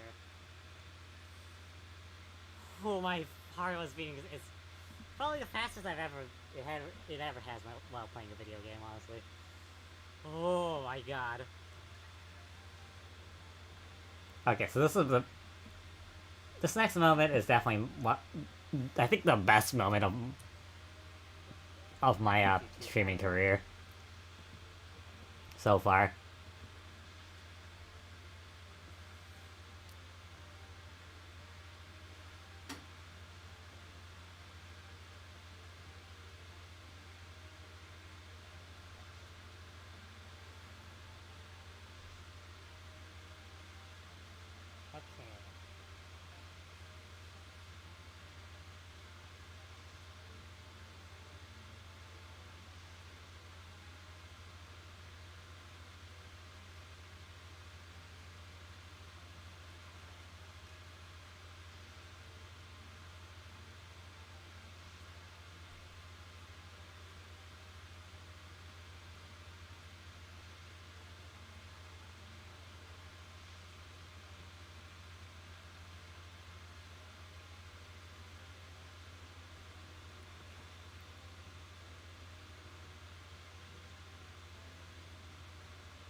I death bombed, didn't I? I was right to guess that was gonna kill me. I learned from the Border of Life incident. I have to hide the screen. Fuck. Mouse. There it is. Okay.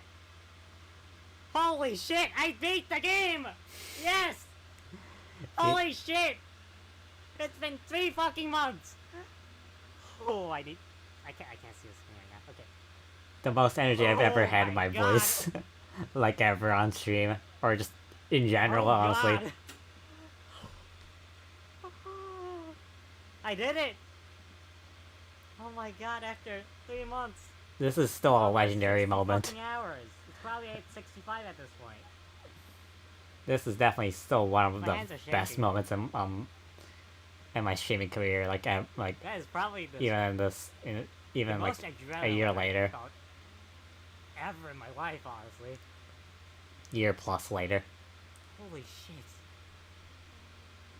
It took me so long, but I finally 1cc'd. Normal 1cc'd. Subterranean animism. I can finally move on. I'm free from this fucking hell. I mean, I still love this game, but still. And now I get to read the ending. The good ending.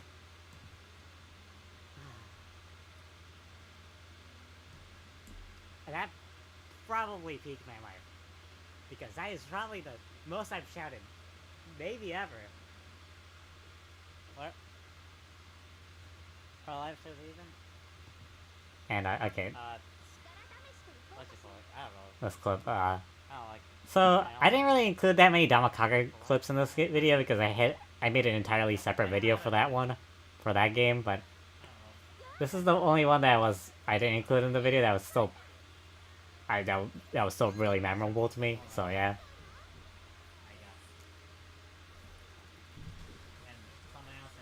So that's why, yeah, there's not that much Damakaga footage in here. Because I made a separate video for that already.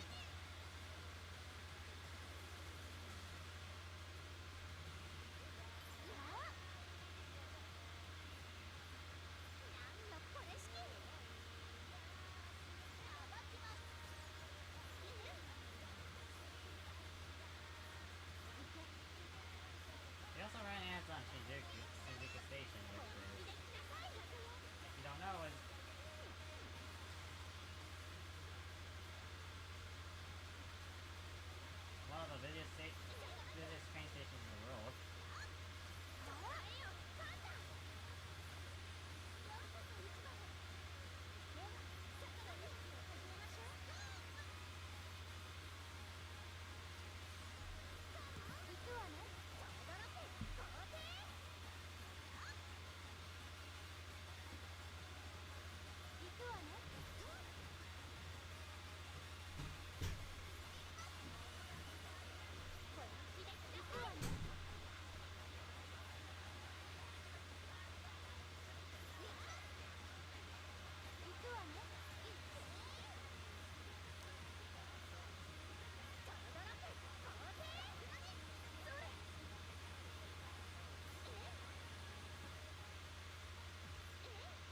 Yeah.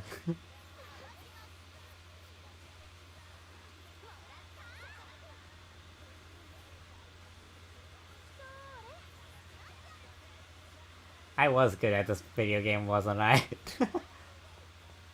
Yeah, Damakaga, wasn't I?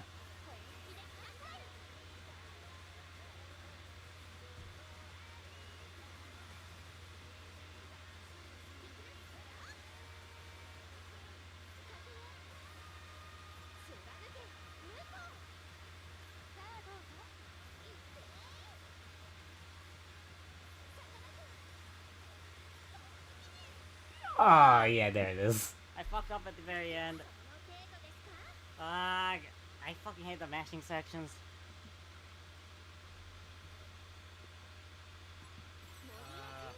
Or I don't know. I don't even know why you call them. I just call them mashing sections. 885 out of 880. What was it? That might have been the closest you can get to just fail to success without succeeding.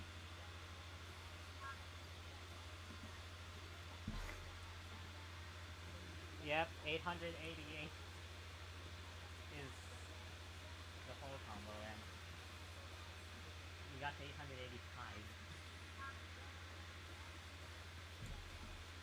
That is probably the closest I could even. For context, this was the last couple. As of the final day of Total Damakaga, I kept trying for the FC and wasn't able to get it before the game died. Yep. Although I was able to redeem myself like a week ago, maybe, by FCing it. The Fantasia lot. This song on Fantasia Lost on normal, but that's still normal difficulty compared to extra difficulty of OG Damakaga. So yeah, yeah. But I mean, still, I did FC the song, I guess. Eventually, but that was after I finished editing this video. So yeah. We get to fit to that, I guess.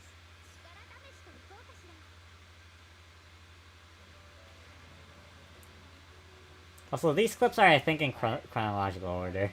Oh, this thing. Okay, I don't know what's happening. What the fuck was I supposed to do there? I made it so far, but I mean, oh well. I definitely should have shortened the IM I'm clip. so glad this game has an auto combo. Shouldn't I couldn't. I should have. Okay, I I have regrets now. Really do any Oh well. like at all, and now I don't even have to think about it. I made the same mistake as last time, and that just annihilated my health bar. Great. You know, I don't care. Fuck off. Yeah, me being bullied by Iku. I don't know what I'm supposed to do with this.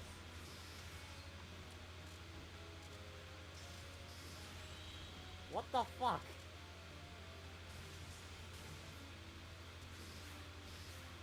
Am I just supposed to avoid it?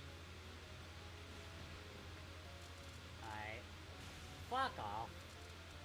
What the fuck am I supposed to do here?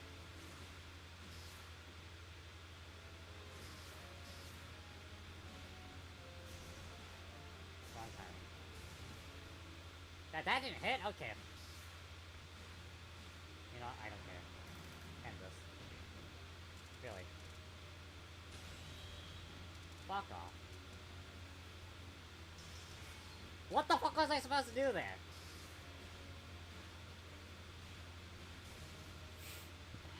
Yeah, me just being absolutely annihilated by Iku. Is it gonna be like Farsi and I'm gonna end up not liking Iku because of this?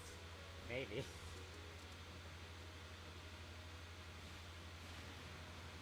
There's another one? You gotta be fucking kidding me. Alright, Krakow. The easier version of Krakow. Also, by the way, like most of the clips in this video is just Toho and Kirby. Oh! What the fuck was that?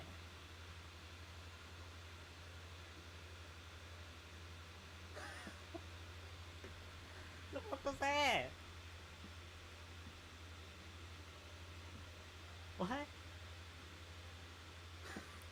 Also, the audio balancing might be a little too quiet. That's known I as don't whoops. think we ever known about this. Whoops, so well. I mean, it Well, doesn't there really goes matter. There goes Cranko, I guess. What? If you want to actually Alright. hear the audio properly, just go watch the fucking video, but Down so. you go! Alright.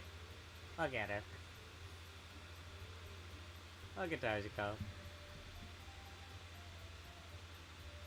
Oh, God, goodbye, Tojiko. Alright, what were you doing again? Oh, yeah. I guess... I got carried away and came here, but... Man, this place is really heating up. And they're all cheering for my enemy, too. Here's Miko. What have we here? Oh, Tojiko's back! I don't know. I don't know. I don't really like playing story mode, but the CV is too fucking easy on So I kind of forgot to put in the multiplayer, so I don't know what to do. popularity boom just fucking killing me. With, like, I that don't very like specific like story mode on a hard difficulty, that is. instance of popularity boom killing me, because that moment would have been perfect for this, but I kind of forgot about it until just now, so when I was rewatching my videos, so yeah. Whoops. I Whoops. think I glitched her. Fucking whoops. Whoops.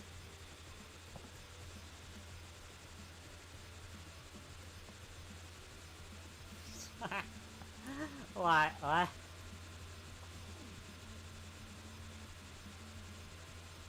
Huh?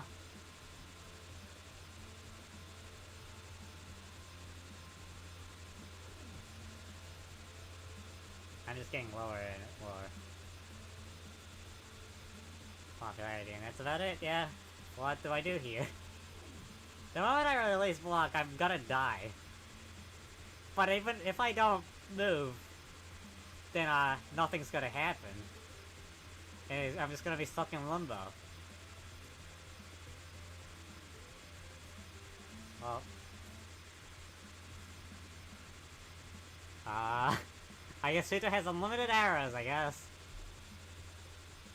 What the fuck am I supposed to do?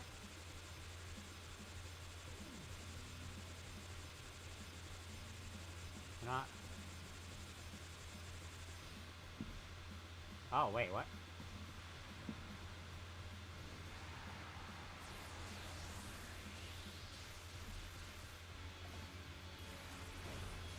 Oh! She actually comboed me into that? I don't even know how to do that. You gotta teach me, CPU. How do you do that? Oh god, it's beating me up. The CPU is beating me up.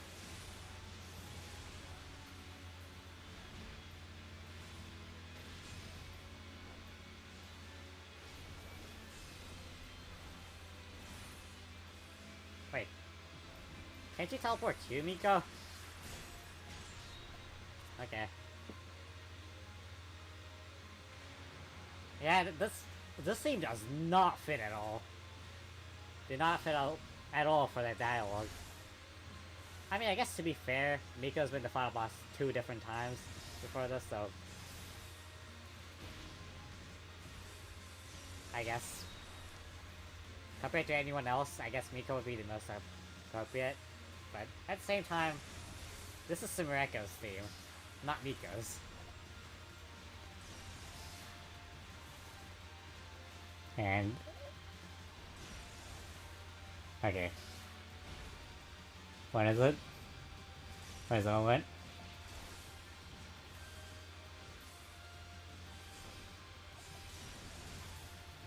I guess it takes a while until that moment happens, well.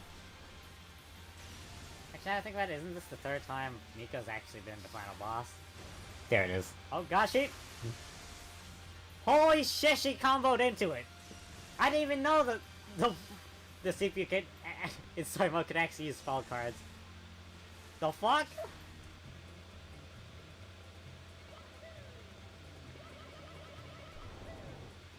And here's the one instance of a game that isn't Toho or Kirby. I made it!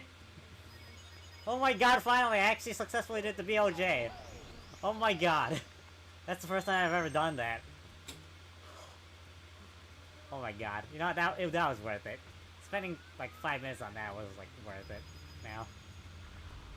That's probably not like 10, but... Alright, that was worth it. And yep, I just fall off here. Great, I died right after. Oh, that is a smooth transition, whoa. Yeah, I did do that on purpose, but yeah. And you're gonna get hit by this.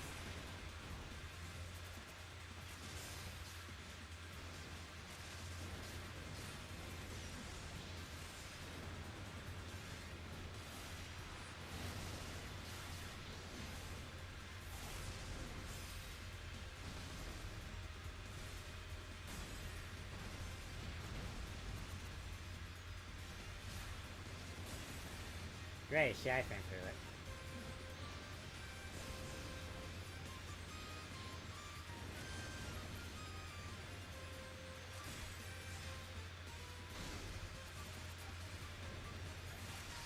What?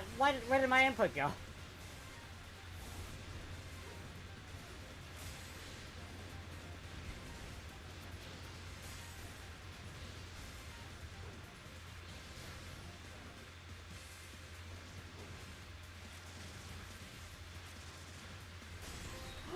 Yes! Finally! I mean... How the fuck did I beat Overdrive? Oh, looks like I've beaten Overdrive. Yeah, that was the Overdrive arcade mode, yeah.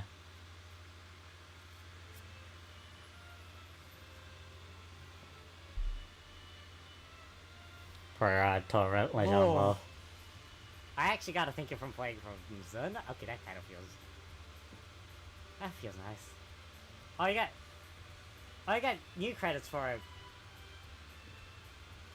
New credits for this? Okay. Is it because I fought Moko last, or is this because Raisin? Is the final boss for Overdrive just Moko? Just straight up. I have no idea. Oh, that was cool. That was Overdrive! Also noticed, what the fuck was that? I didn't plan to beat it. I guess I did. I was gonna try it out, and then I got 2 rounds in without game over, and I'm like, no, I'm actually gonna try for this. And I ended up using like 2/3 of the stream on it, so like had to stream on it, so I mean I beat it, so can't really say anything that I have actually beaten it now. God, do my hands hurt? A slight bit. 95 minutes. What the fuck did you expect?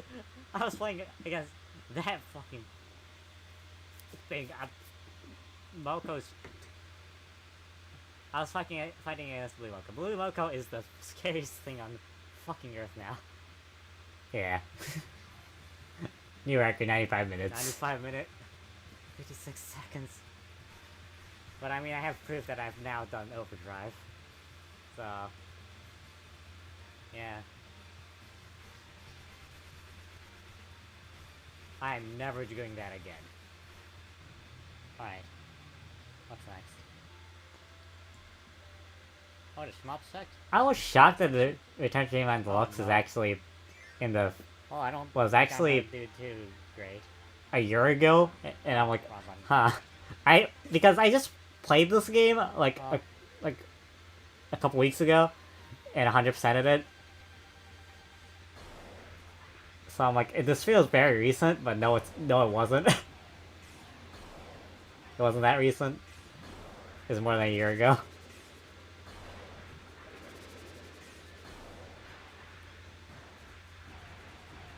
Do I have more damage if I just spam? Probably do, huh?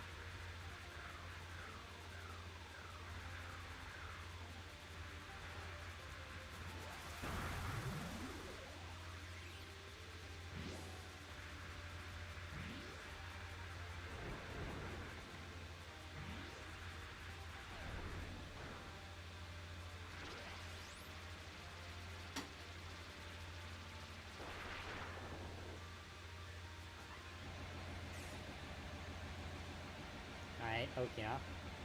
Or Seija. Wherever you do want that to be.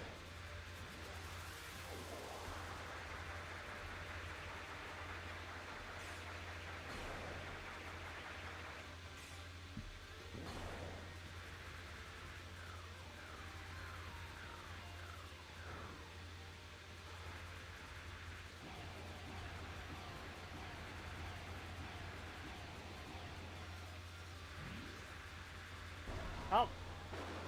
I didn't get hit! I guess Toho has made me better at shmups. Okay.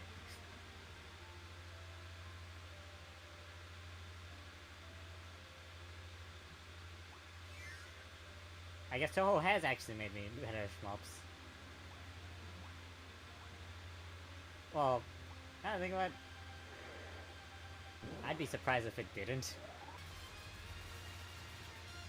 And now this is the final clip of the video. I don't have any bombs, now I think about it.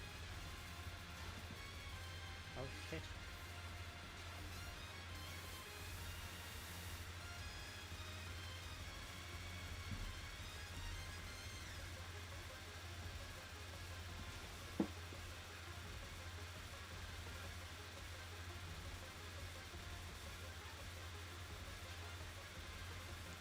This is my first extra clear.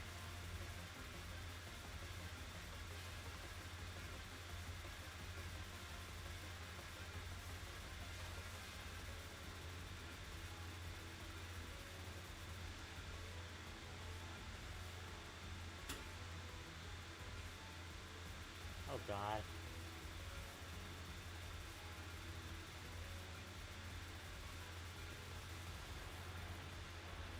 Oh shit, did I do it? There's dialogue after extras? Oh, I didn't know that. Oh, see? That's what I mean. You aren't thinking at all, are ya?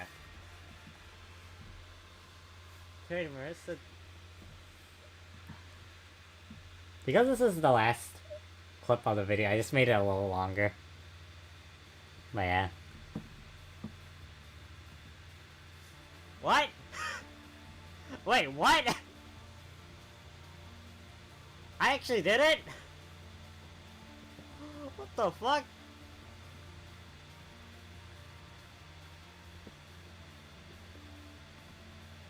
Hold up, what?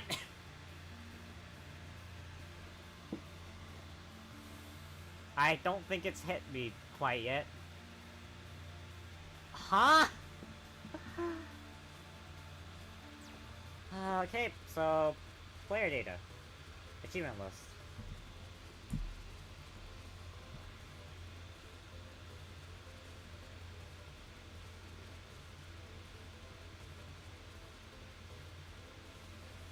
I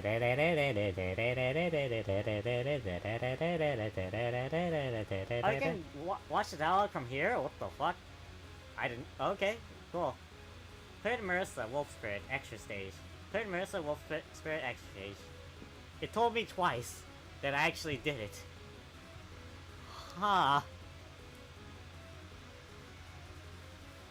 So yeah, I feel like this, my first actual clear is the fact that I actually did fitting end for this video. Huh. Fitting final clip for this video. Final moment, I guess. I guess that's extra stage. What the fuck?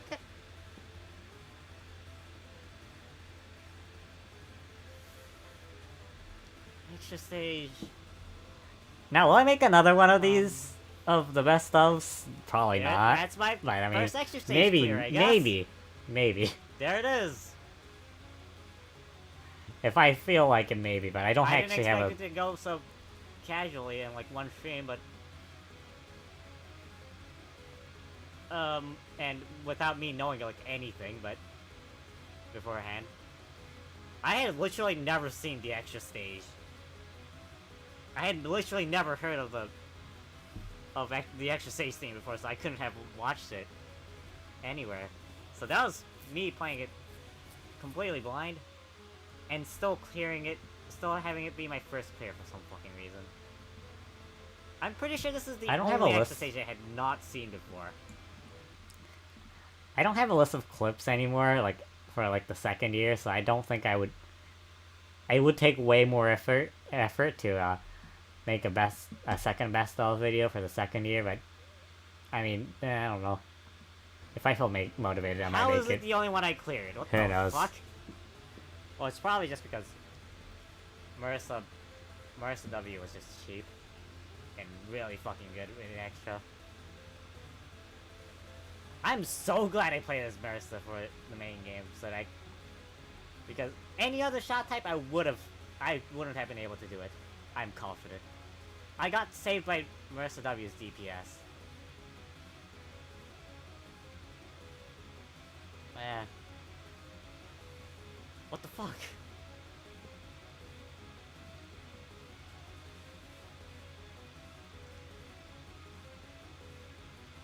That's my first extra player of the series, I guess. Huh. Huh. Huh. Also, I'm sorry if this entire stream my laptop fan has been too loud What? for the background music to be audible because I'm still in disbelief. yeah, Really? I didn't do the audio balancing beforehand and Really? yeah, whoops. I might not be that bad at these games But after if you all. wanted to hear the full audio, then go watch the actual videos because I desperately need the views. But yeah.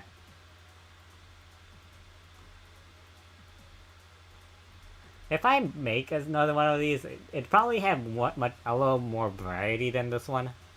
Because I did play more video games. I did.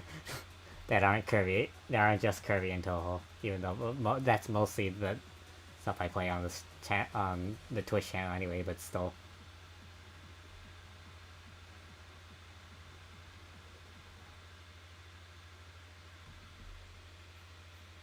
But yeah, I guess that's about it for now, I guess.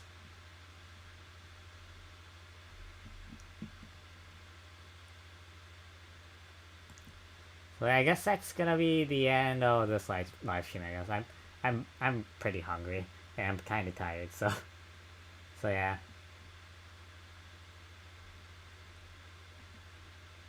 So yeah, I guess that's gonna be about it for today. Yeah, next stream I don't know when the fucking next stream is. But next stream is going to be back on Twitch again, so yeah. So yeah.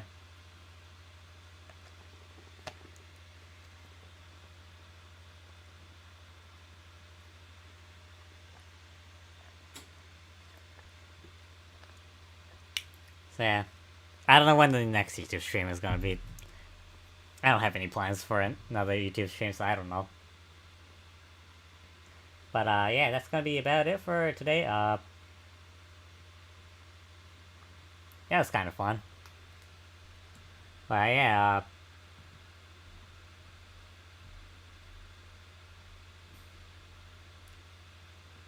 but yeah, I'm tired and I want to go eat food. So yeah, and we are done watching stuff. So yeah, I'm gonna stop the stream. Next stream is probably gonna be sometime next week on Twitch. Probably. But yeah, yeah. Yeah, I guess that's about it for now. I'll see you guys next time. Bye.